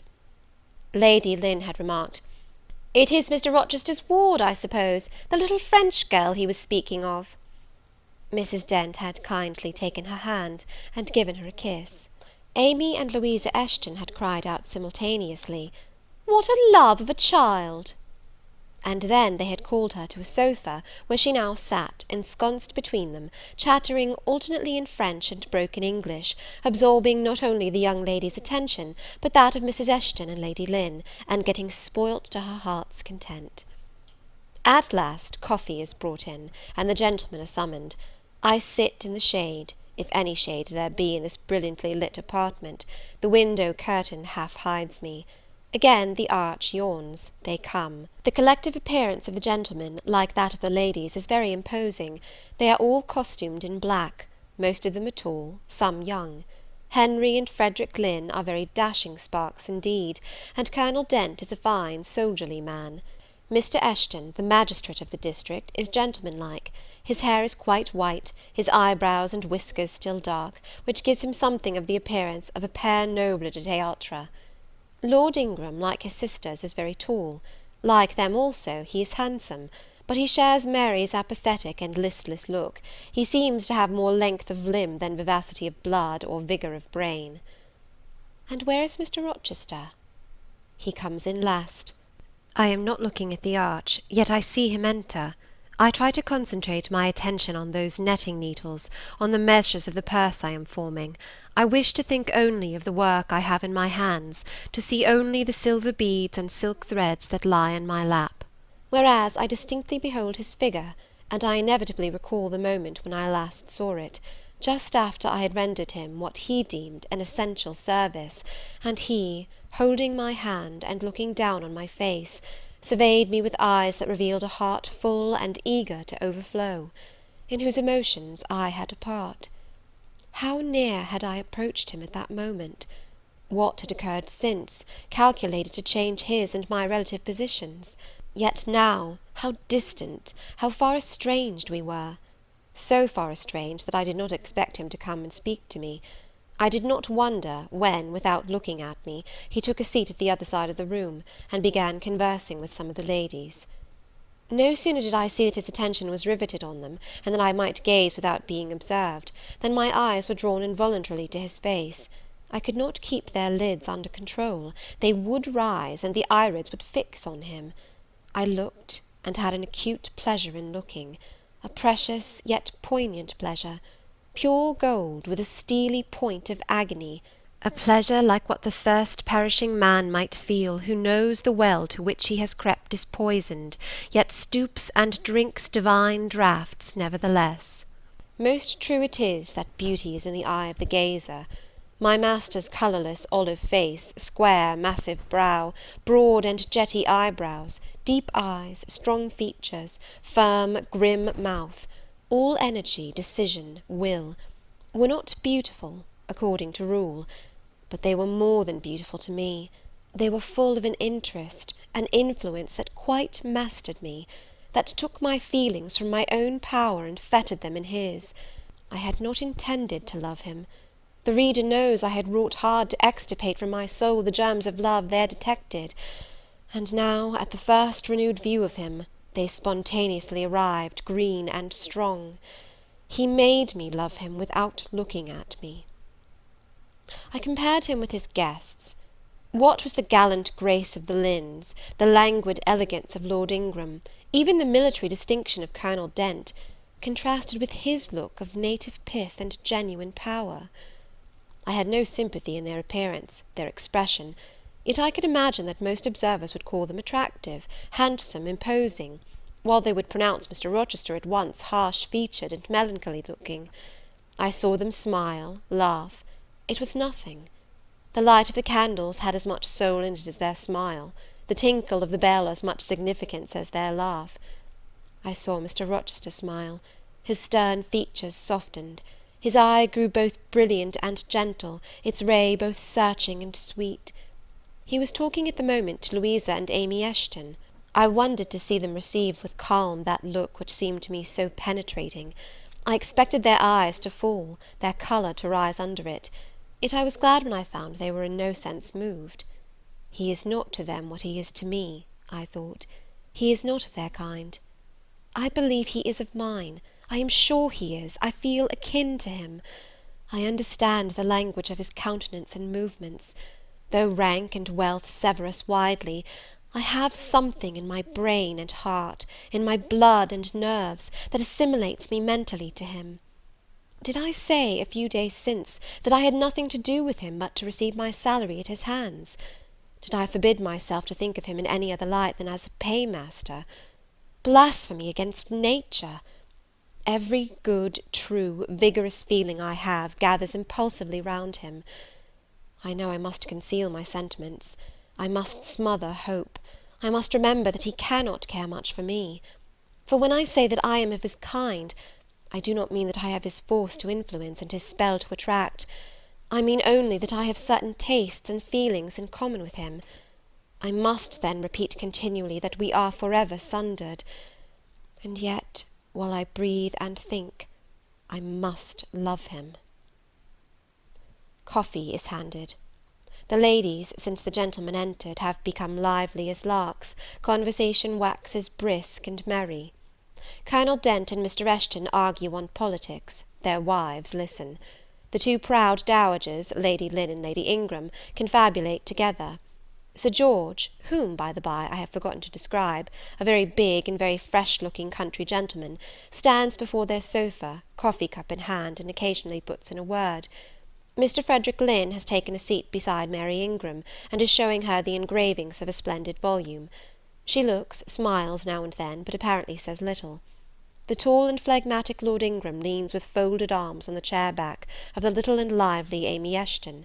She glances up at him, and chatters like a wren, She likes him better than she does Mr. Rochester. Henry Lynn has taken possession of an ottoman at the feet of Louisa. Adele shares it with him.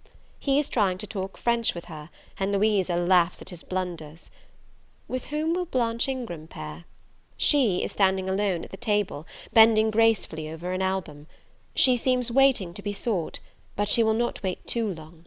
She herself selects a mate. Mr. Rochester, having quitted the Eshtons, stands on the hearth as solitary as she stands by the table. She confronts him, taking her station on the opposite side of the mantelpiece. "Mr. Rochester, I thought you were not fond of children." "Nor am I." "Then what induced you to take charge of such a little doll as that?" pointing to Adele. "Where did you pick her up?" "I did not pick her up. She was left on my hands." "You should have sent her to school." "I could not afford it. Schools are so dear." "Why, I suppose you have a governess for her.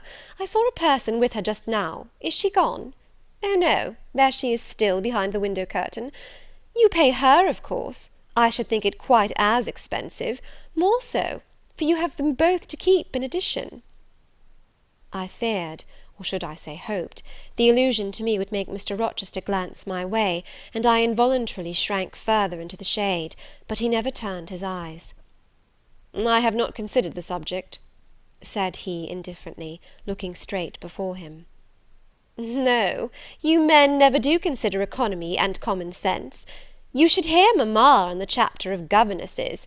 Mary and I have had, I should think, a dozen at least in our day, half of them detestable and the rest ridiculous, and all incubi.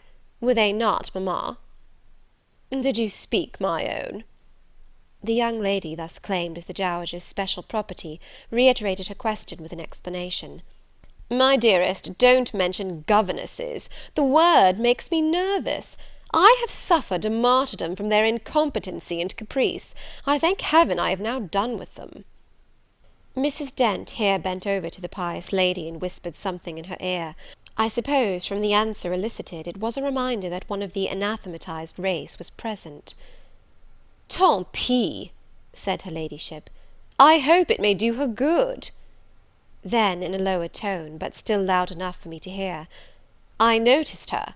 I am a judge of physiognomy, and in hers I see all the faults of her class." "What are they, madam?" inquired Mr. Rochester aloud. "I will tell you in your private ear," replied she, wagging her turban 3 times with portentous significancy. "But my curiosity will be past its appetite. It craves food now." "Ask Blanche, she is nearer you than I."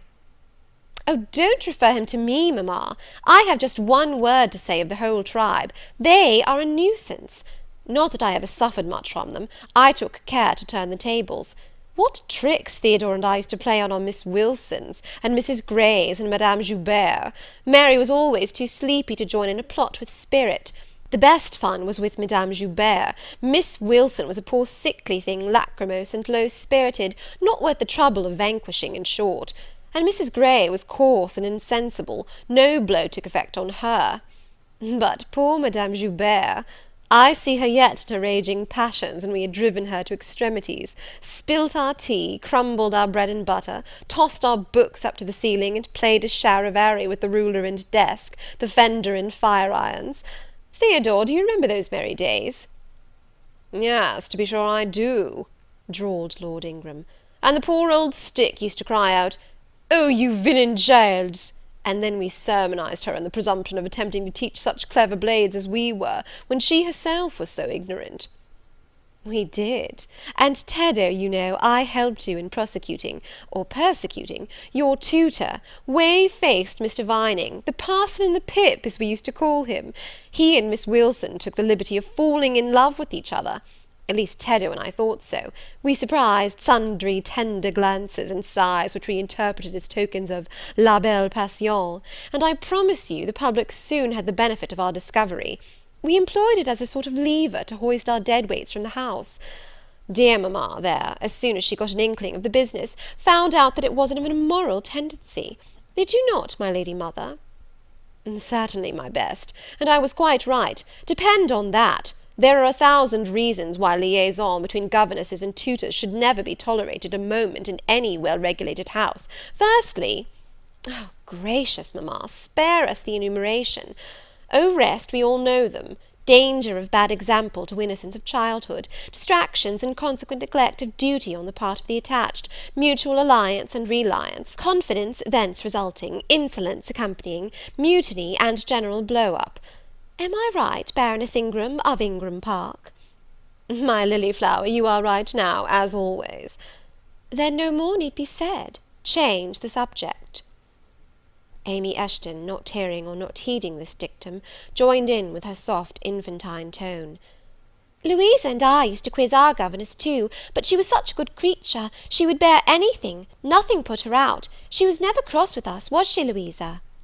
"No, never. We might do what we pleased, ransack her desk and her work box, and turn her drawers inside out, and she was so good-natured she would give us anything we asked for."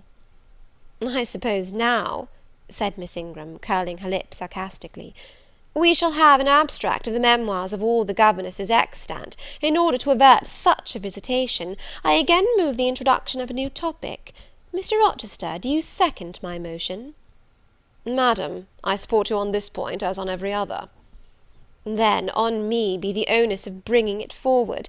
Signor Eduardo, are you in voice to-night?" "Donna Bianca, if you command it, I will be." "Then, Signor, I lay on you my sovereign behest to furbish up your lungs and other vocal organs, as they will be wanted on my royal service." "Who would not be the Rizzio of so divine a Mary?" "A fig for Rizzio!" cried she, tossing her head with all its curls as she moved to the piano. "It is my opinion the fiddler David must have been an insipid sort of fellow. I like Black Bothwell better. To my mind, a man is nothing without a spice of the devil in him; and history may say what it will of James Hepburn, but I have a notion he was just the sort of wild, fierce, bandit hero whom I could have consented to gift with my hand." "Gentlemen, you hear. Now which of you most resembles Bothwell?" cried Mr. Rochester. "I should say the preference lies with you," responded Colonel Dent. "On my honour, I am much obliged to you," was the reply. Miss Ingram, who had now seated herself with proud grace at the piano, spreading out her snowy robes in queenly amplitude, commenced a brilliant prelude, talking meantime. She appeared to be on her high horse to-night. Both her words and her air seemed intended to excite not only the admiration, but the amazement of her auditors. She was evidently bent on striking them as something very dashing and daring indeed. "Oh, I am so sick of the young men of the present day!" exclaimed she, rattling away at the instrument.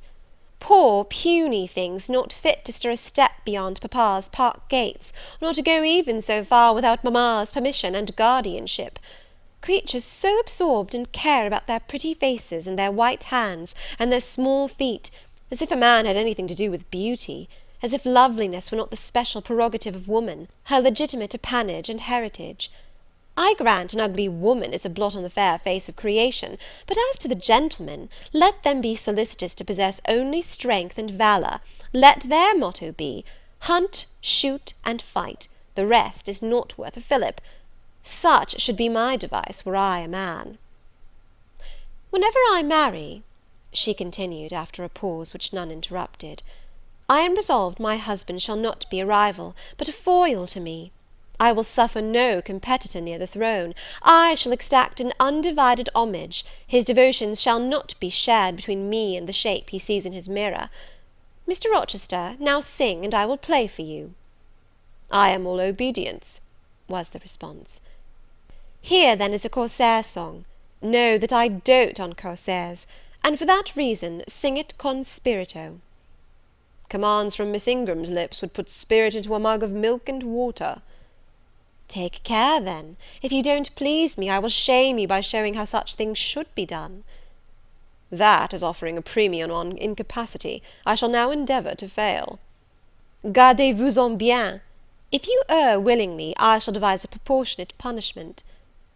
"Miss Ingram ought to be clement, for she has it in her power to inflict a chastisement beyond mortal endurance." "Ha! Explain," commanded the lady. "Pardon me, Madam, no need of explanation. Your own fine sense must inform you that one of your own frowns would be sufficient substitute for capital punishment." "Sing," said she, and again touching the piano, she commenced an accompaniment in spirited style. Now is my time to slip away, thought I, but the tones that then severed the air arrested me. Mrs. Fairfax had said Mr. Rochester possessed a fine voice. He did, a mellow, powerful bass, into which he threw his own feeling, his own force, finding a way through the ear to the heart, and there waking sensations strangely.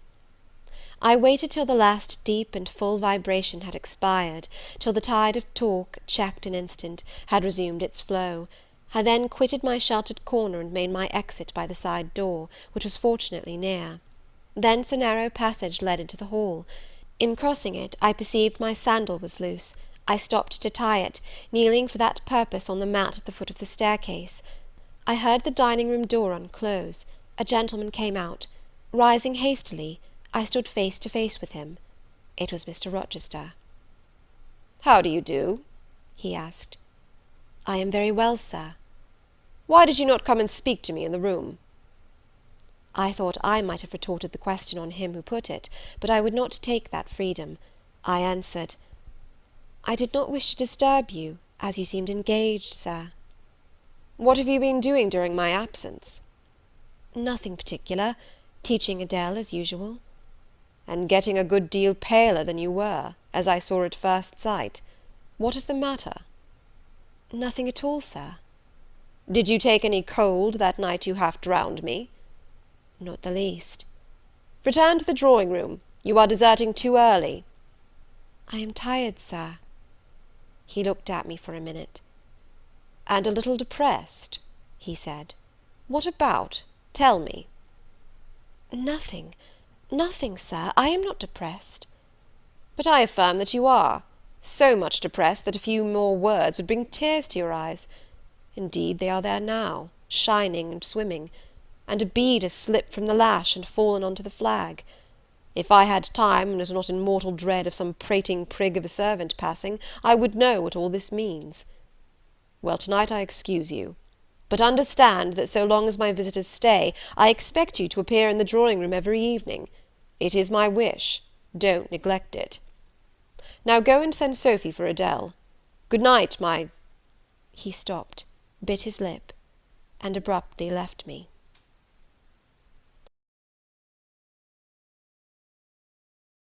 Chapter 18. Merry days were these at Thornfield Hall, and busy days too.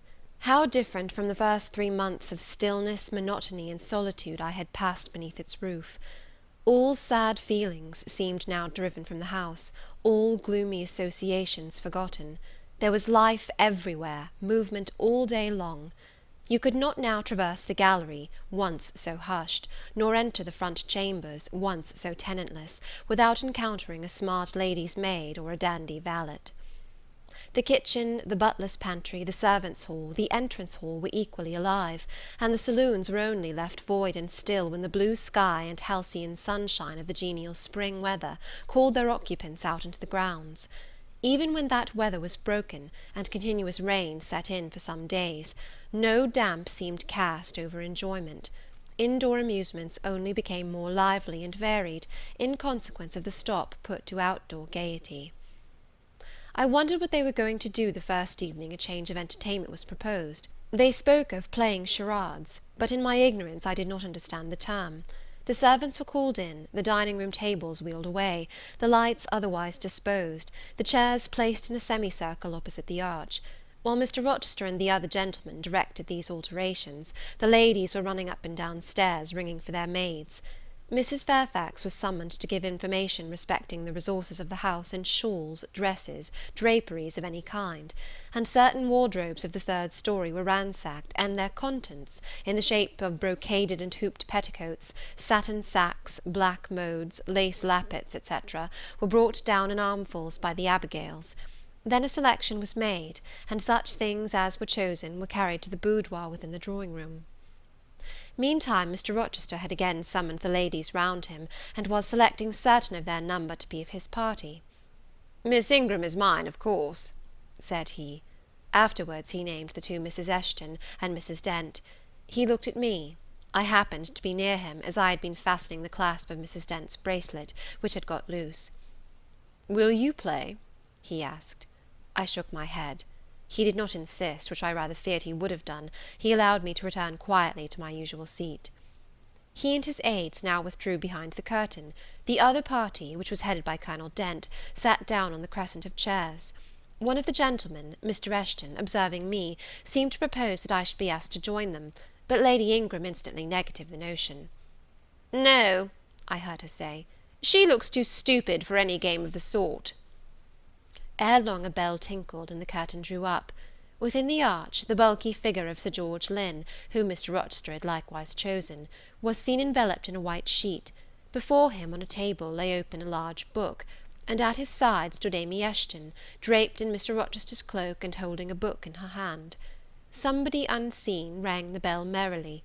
Then Adele, who had insisted on being one of her guardian's party, bounded forward, scattering round her the contents of a basket of flowers she carried on her arm.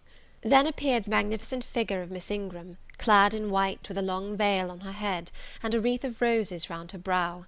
By her side walked Mr. Rochester, and together they drew near the table. They knelt, while Mrs. Dent and Louisa Eshton, dressed also in white, took up their stations behind them. A ceremony followed in dumb show, in which it was easy to recognise the pantomime of a marriage. At its termination, Colonel Dent and his party consulted in whispers for 2 minutes. Then the Colonel called out, "Bride!" Mr. Rochester bowed, and the curtain fell. A considerable interval elapsed before it again rose. Its second rising displayed a more elaborately prepared scene than the last. The drawing-room, as I have observed before, was raised 2 steps above the dining-room, and on the top of the upper step, placed a yard or 2 back within the room, appeared a large marble basin, which I recognized as an ornament of the conservatory, where it usually stood, surrounded by exotics and tenanted by goldfish, and whence it must have been transported with some trouble, on account of its size and weight. Seated on the carpet, by the side of this basin, was seen Mr. Rochester, costumed in shawls, with a turban on his head. His dark eyes and swarthy skin and Paynim features suited the costume exactly. He looked the very model of an Eastern emir, an agent or a victim of the bowstring. Presently advanced into view Miss Ingram. She too was attired in oriental fashion, a crimson scarf tied sash-like round the waist, an embroidered handkerchief knotted about her temples, her beautifully moulded arms bare, one of them upraised in the act of supporting a pitcher, poised gracefully on her head. Both her cast of form and feature, her complexion and general air, suggested the idea of some Israelitish princess of the patriarchal days, and such was doubtless the character she intended to represent. She approached the basin, and bent over it as if to fill her pitcher. She again lifted it to her head. The personage on the well brink now seemed to accost her, to make some request. She hasted, let down her pitcher on her hand, and gave him to drink. From the bosom of his robe he then produced a casket, opened it, and showed magnificent bracelets and earrings. She acted astonishment and admiration. Kneeling, he laid the treasure at her feet. Incredulity and delight were expressed by her looks and gestures. The stranger fastened the bracelets on her arms, and the rings in her ears. It was Eliza and Rebecca. The camels only were wanting. The divining party again laid their heads together. Apparently they could not agree about the word or syllable the scene illustrated. Colonel Dent, their spokesman, demanded the tableau of the whole, whereupon the curtain again descended. On its third rising only a portion of the drawing-room was disclosed, the rest being concealed by a screen, hung with some sort of dark and coarse drapery. The marble basin was removed. In its place stood a deal table and a kitchen chair. These objects were visible by a very dim light proceeding from a horn lantern, the wax candles being all extinguished. Amidst this sordid scene sat a man with his clenched hands resting on his knees, and his eyes bent on the ground. I knew Mr. Rochester, though the begrimed face, the disordered dress, his coat hanging loose from one arm, as if it had been almost torn from his back in a scuffle, the desperate and scowling countenance, the rough, bristling hair might well have disguised him. As he moved, a chain clanked. To his wrists were attached fetters. "Bridewell!" exclaimed Colonel Dent, and the charade was solved. A sufficient interval having elapsed for the performers to resume their ordinary costume, they re-entered the dining-room. Mr. Rochester led in Miss Ingram. She was complimenting him on his acting. "Do you know," said she, "that of the three characters I liked you in the last best. Oh, had you but lived a few years earlier, what a gallant gentleman highwayman you would have made!" "Is all the soot washed from my face?" he asked, turning it towards her. "Alas, yes, more's the pity. Nothing could be more becoming to your complexion than that ruffian's rouge." "You would like a hero of the road, then?" "An English hero of the road would be the next best thing to an Italian bandit, and that could only be surpassed by a Levantine pirate." "Well, whatever I am, remember you are my wife. We were married an hour since, in the presence of all these witnesses." She giggled, and her colour rose. "Now, Dent," continued Mr. Rochester, "it is your turn." And as the other party withdrew, he and his band took the vacated seats. Miss Ingram placed herself at her leader's right hand. The other diviners filled the chairs on each side of him and her. I did not now watch the actors. I no longer waited with interest for the curtain to rise. My attention was absorbed by the spectators. My eyes, erewhile fixed on the arch, were now irresistibly attracted to the semicircle of chairs. What charade Colonel Dent and his party played, what word they chose, how they acquitted themselves, I no longer remember; but I still see the consultation which followed each scene. I see Mr. Rochester turn to Miss Ingram, and Miss Ingram to him. I see her incline her head towards him, till the jetty curls almost touch his shoulder and wave against his cheek. I hear their mutual whisperings. I recall their interchanged glances, and something even of the feeling roused by the spectacle returns in memory at this moment. I have told you, reader, that I had learnt to love Mr. Rochester.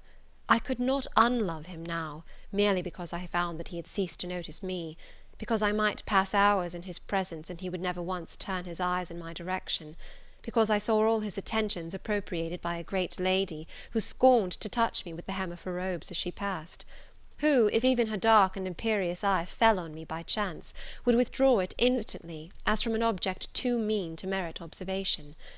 I could not unlove him, because I felt sure he would soon marry this very lady, because I read daily in her a proud security in his intentions respecting her, because I witnessed hourly in him a style of courtship which, if careless and choosing rather to be sought than to seek, was yet, in its very carelessness, captivating, and in its very pride irresistible. There was nothing to cool or banish love in these circumstances, though much to create despair. Much too, you will think, reader, to engender jealousy, if a woman in my position could presume to be jealous of a woman in Miss Ingram's. But I was not jealous, or very rarely. The nature of the pain I suffered could not be explained by that word. Miss Ingram was a mark beneath jealousy. She was too inferior to excite the feeling. Pardon the seeming paradox, I mean what I say. She was very showy, but she was not genuine. She had a fine person, many brilliant attainments, but her mind was poor, her heart barren by nature. Nothing bloomed spontaneously on that soil, no unforced natural fruit delighted by its freshness. She was not good, she was not original. She used to repeat sounding phrases from books. She never offered nor had an opinion of her own. She advocated a high tone of sentiment, but she did not know the sensations of sympathy and pity. Tenderness and truth were not in her. Too often she betrayed this by the undue vent she gave to a spiteful antipathy she had conceived against little Adele, pushing her away with some contumelious epithet if ever she happened to approach her, sometimes ordering her from the room, and always treating her with coldness and acrimony. Other eyes besides mine watched these manifestations of character, watched them closely, keenly, shrewdly. Yes, the future bridegroom, Mr. Rochester himself, exercised over his intended a ceaseless surveillance, and it was from this sagacity, this guardedness of his, this perfect, clear consciousness of his fair one's defects, this obvious absence of passion in his sentiments towards her, that my ever-torturing pain arose. I saw he was going to marry her, for family, perhaps political reasons, because her rank and connections suited him. I felt he had not given her his love, and that her qualifications were ill adapted to win from him that treasure. This was the point. This was where the nerve was touched and teased. This was where the fever was sustained and fed. She could not charm him. If she had managed the victory at once, and he had yielded and sincerely laid his heart at her feet, I should have covered my face, turned to the wall, and, figuratively, have died to them. If Miss Ingram had been a good and noble woman, endowed with force, fervour, kindness, sense, I should have had one vital struggle with two tigers, jealousy and despair. Then, my heart torn out and devoured, I should have admired her, acknowledged her excellence, and been quiet for the rest of my days. And the more absolute her superiority, the deeper would have been my admiration, the more truly tranquil my quiescence. But as matters really stood, to watch Miss Ingram's efforts at fascinating Mr. Rochester, to witness their repeated failure, herself unconscious that they did fail, vainly fancying that each shaft launched hit the mark, and infatuatedly pluming herself on success, when her pride and self-complacency repelled further and further what she wished to allure, to witness this was to be at once under ceaseless excitation and ruthless restraint. Because when she failed, I saw how she might have succeeded. Arrows that continually glanced off from Mr. Rochester's breast and fell harmless at his feet, might, I knew, if shot by a surer hand, have quivered keen in his proud heart, have called love into his stern eye and softness into his sardonic face; or, better still, without weapons, a silent conquest might have been won. Why can she not influence him more, when she is privileged to draw so near to him? I asked myself. Surely she cannot truly like him, or not like him with true affection. If she did, she need not coin her smiles so lavishly, flash her glances so unremittingly, manufacture airs so elaborate, graces so multitudinous. It seems to me that she might, by merely sitting quietly at his side, saying little and looking less, get nigher his heart. I have seen in his face a far different expression from that which hardens it now, while she is so vivaciously accosting him. But then it came of itself.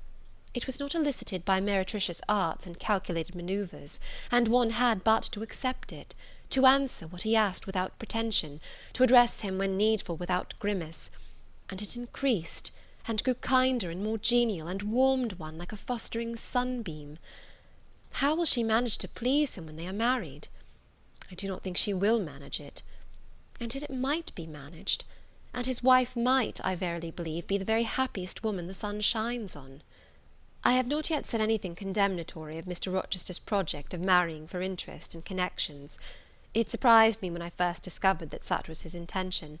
I had thought him a man unlikely to be influenced by motives so commonplace in his choice of a wife. But the longer I considered the position, education, etc., of the parties, the less I felt justified in judging and blaming either him or Miss Ingram for acting in conformity to ideas and principles instilled into them, doubtless, from their childhood. All their class held these principles. I supposed, then, they had reasons for holding them such as I could not fathom. It seemed to me that, were I a gentleman like him, I would take to my bosom only such a wife as I could love.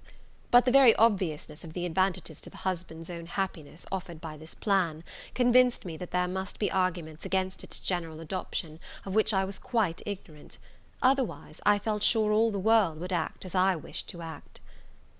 But in other points, as well as this, I was growing very lenient to my master. I was forgetting all his faults, for which I had once kept a sharp look-out.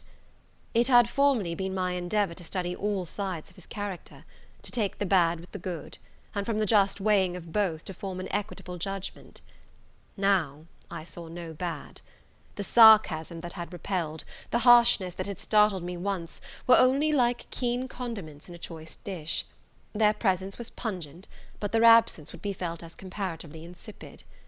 And as for the vague something, was it a sinister or a sorrowful, a designing or a desponding expression, that opened upon a careful observer now and then in his eye, and closed again before one could fathom the strange depth partially disclosed, that something which used to make me fear and shrink, as if I had been wandering amongst volcanic-looking hills, and had suddenly felt the ground quiver and seen it gape, that something I at intervals beheld still, and with throbbing heart, but not with palsied nerves.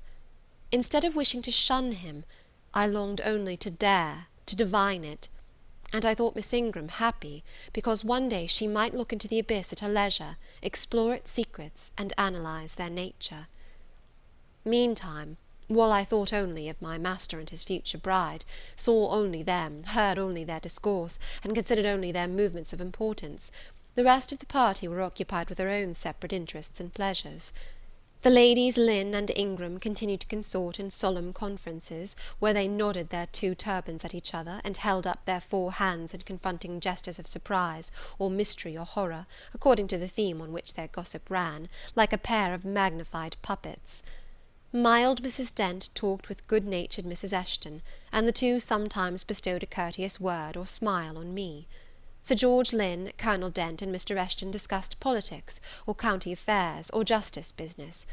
Lord Ingram flirted with Amy Eshton, Louisa played and sang to and with one of the Messrs. Lynn, and Mary Ingram listened languidly to the gallant speeches of the other. Sometimes all, as with one consent, suspended their by-play to observe and listen to the principal actors; for, after all, Mr. Rochester, and, because closely connected with him, Miss Ingram, were the life and soul of the party. If he was absent from the room an hour, a perceptible dullness seemed to steal over the spirits of his guests, and his re-entrance was sure to give a fresh impulse to the vivacity of conversation. The want of his animating influence appeared to be peculiarly felt one day that he had been summoned to Millcote on business, and was not likely to return till late. The afternoon was wet. A walk the party had proposed to take to see a gipsy camp, lately pitched on a common beyond Hay, was consequently deferred. Some of the gentlemen were gone to the stables; the younger ones, together with the younger ladies, were playing billiards in the billiard-room. The dowagers Ingram and Lynn sought solace in a quiet game at cards. Blanche Ingram, after having repelled, by supercilious taciturnity, some efforts of Mrs. Dent and Mrs. Eshton to draw her into conversation, had first murmured over some sentimental tunes and airs on the piano, and then, having fetched a novel from the library, had flung herself in haughty listlessness on a sofa, and prepared to beguile, by the spell of fiction, the tedious hours of absence. The room and the house were silent. Only now and then the merriment of the billiard players was heard from above. It was verging on dusk, and the clock had already given warning of the hour to dress for dinner, when little Adele, who knelt by me in the drawing-room window-seat, suddenly exclaimed, "Voilà Monsieur Rochester, qui revient!" I turned, and Miss Ingram darted forwards from her sofa. The others, too, looked up from their several occupations, for at the same time a crunching of wheels and a splashing tramp of horse-hoofs became audible on the wet gravel. A post-chaise was approaching. "What can possess him to come home in that style?" said Miss Ingram. "He rode Mesrour, the black horse, did he not, when he went out? And Pilot was with him? What has he done with the animals?" As she said this, she approached a tall person and ample garments so near the window, that I was obliged to bend back almost to the breaking of my spine. In her eagerness she did not observe me at first, but when she did, she curled her lip and moved to another casement. The post-chaise stopped. The driver rang the door-bell, and a gentleman alighted attired in travelling garb, but it was not Mr. Rochester. It was a tall, fashionable-looking man, a stranger. "How provoking!" exclaimed Miss Ingram. "You tiresome monkey," apostrophising Adele, "who perched you up in the window to give false intelligence!" And she cast on me an angry glance, as if I were in fault. Some parleying was audible in the hall, and soon the newcomer entered. He bowed to Lady Ingram, as deeming her the eldest lady present. "It appears I come at an inopportune time, madam," said he, "when my friend, Mr. Rochester, is from home; but I arrive from a very long journey, and I think I may presume so far on old and intimate acquaintance as to install myself here till he returns." His manner was polite. His accent, in speaking, struck me as being somewhat unusual, not precisely foreign, but still not altogether English. His age might be about Mr. Rochester's, between 30 and 40. His complexion was singularly sallow. Otherwise he was a fine-looking man, at first sight especially. On closer examination, you detected something in his face that displeased, or rather that failed to please. His features were regular, but too relaxed. His eye was large and well cut, but the life looking out of it was a tame, vacant life. At least so I thought. The sound of the dressing-bell dispersed the party. It was not till after dinner that I saw him again. He seemed then quite at his ease. But I liked his physiognomy even less than before. It struck me as being at the same time unsettled and inanimate. His eye wandered, and had no meaning in its wandering. This gave him an odd look, such as I never remembered to have seen. For a handsome and not unamiable looking man, he repelled me exceedingly. There was no power in that smooth-skinned face of a full oval shape, no firmness in that aquiline nose and small cherry mouth, there was no thought on the low even forehead, no command in that blank brown eye. As I sat in my usual nook, and looked at him with the light of the girandole on the mantelpiece beaming full over him, for he occupied an armchair drawn close to the fire, and kept shrinking still nearer, as if he were cold, I compared him with Mr. Rochester. I think, with deference be it spoken, the contrast could not be much greater between a sleek gander and a fierce falcon, between a meek sheep and the rough-coated, keen-eyed dog, its guardian. He had spoken of Mr. Rochester as an old friend. A curious friendship theirs must have been, a pointed illustration indeed of the old adage that extremes meet. 2 or 3 of the gentlemen sat near him, and I caught at times scraps of their conversation across the room. At first I could not make much sense of what I had heard, for the discourse of Louisa Eshton and Mary Ingram, who sat nearer to me, confused the fragmentary sentences that reached me at intervals. These last were discussing the stranger. They both called him a beautiful man.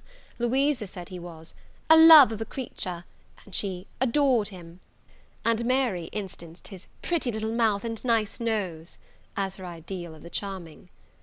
"And what a sweet-tempered forehead he has!" cried Louisa. "So smooth, none of those frowning irregularities I dislike so much, and such a placid eye and smile." And then, to my great relief, Mr. Henry Lynn summoned them to the other side of the room, to settle some point about the deferred excursion to Hay Common. I was now able to concentrate my attention on the group by the fire, and I presently gathered that the newcomer was called Mr. Mason. Then I learned that he was but just arrived in England, and that he came from some hot country, which was the reason, doubtless, his face was so sallow, and that he sat so near the hearth, and wore a surtout in the house. Presently the words Jamaica, Kingston, Spanish Town, indicated the West Indies as his residence, and it was with no little surprise I gathered, ere long, that he had there first seen and become acquainted with Mr. Rochester. He spoke of his friend's dislike of the burning heats, the hurricanes, and rainy seasons of that region. I knew Mr. Rochester had been a traveller, Mrs. Fairfax had said so, but I thought the continent of Europe had bounded his wanderings. Till now I had never heard a hint given of visits to more distant shores. I was pondering these things, when an incident, and a somewhat unexpected one, broke the thread of my musings. Mr. Mason, shivering as some one chanced to open the door, asked for more coal to be put on the fire, which had burnt out its flame, though its mass of cinder still shone quite hot and red. The footman, who brought the coal, in going out, stopped near Mr. Eshton's chair, and said something to him in a low voice, of which I heard only the words, "old woman," quite troublesome. "Tell her she shall be put in the stocks if she does not take herself off," replied the magistrate. "No, stop," interrupted Colonel Dent. "Don't send her away, Eshton. We might turn the thing to account. Better consult the ladies." And speaking aloud, he continued, "Ladies, you talked of going to Hay Common to visit the gipsy camp. Sam here says that one of the old Mother Bunches is in the servants' hall at this moment, and insists upon being brought in before the quality to tell them their fortunes. Would you like to see her?"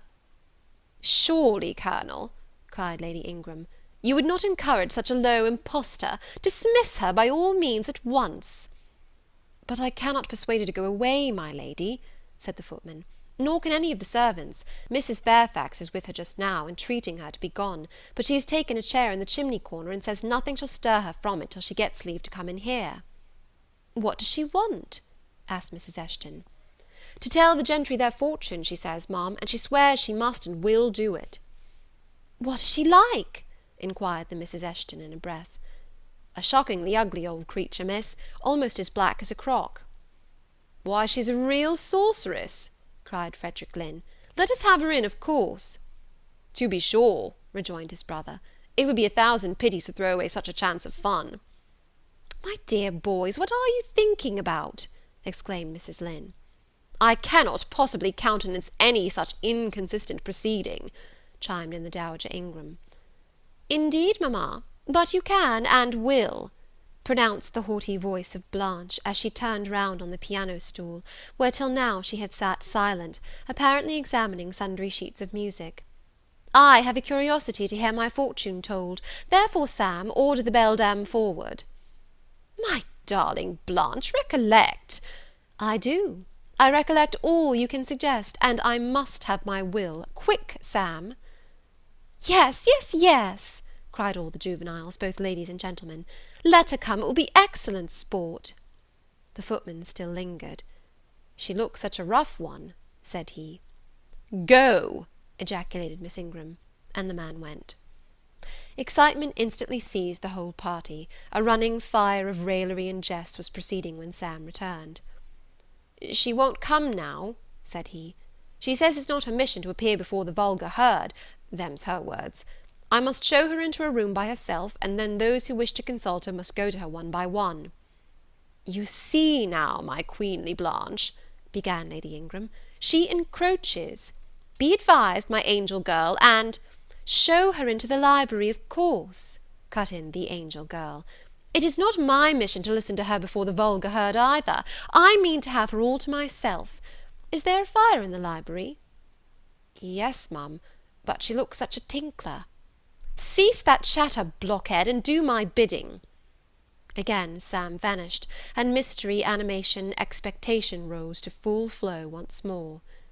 "She's ready now," said the footman as he reappeared. "She wishes to know who will be her first visitor." "I think I had better just look in upon her before any of the ladies go," said Colonel Dent. "Tell her, Sam, a gentleman is coming."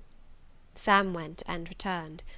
"She says, sir, that she'll have no gentlemen. They need not trouble themselves to come near her, nor," he added, with difficulty expressing a titter, "any ladies either, except the young and single." "By Jove, she has taste!" exclaimed Henry Lynn. Miss Ingram rose solemnly. "I go first," she said, in a tone which might have befitted the leader of a forlorn hope, mounting a breach in the van of his men. "Oh, my best, oh, my dearest, pause, reflect!"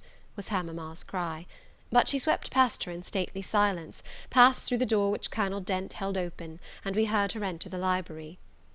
A comparative silence ensued. Lady Ingram thought it le cas to wring her hands, which she did accordingly. Miss Mary declared she felt for her part she never dared venture. Amy and Louisa Eshton tittered under their breath, and looked a little frightened. The minutes passed very slowly. 15 were counted before the library door again opened. Miss Ingram returned to us through the arch. Would she laugh?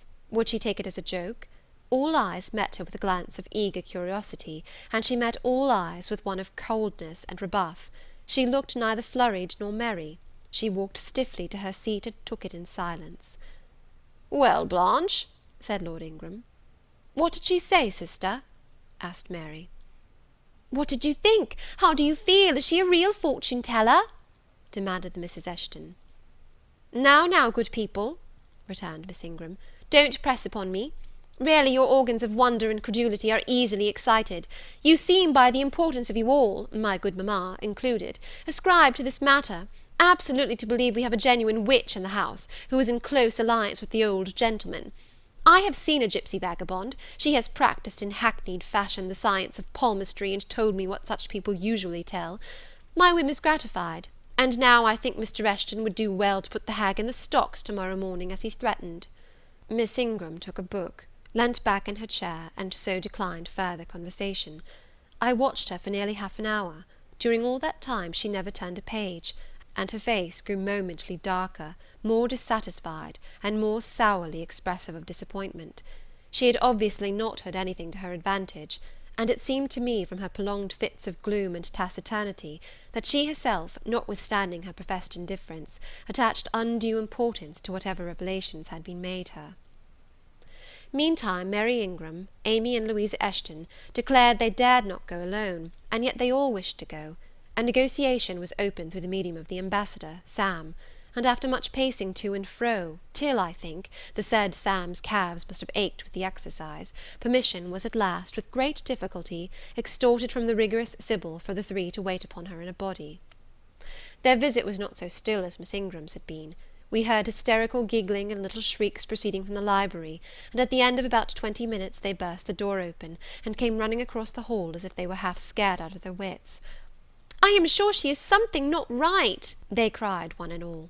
"She told us such things! She knows all about us!" And they sank breathless into the various seats the gentlemen hastened to bring them. Pressed for further explanation, they declared she had told them of things they had said and done when they were mere children, described books and ornaments they had in their boudoirs at home, keepsakes that different relations had presented to them. They affirmed that she had even divined their thoughts, and had whispered in the ear of each the name of the person she liked best in the world, and informed them of what they most wished for.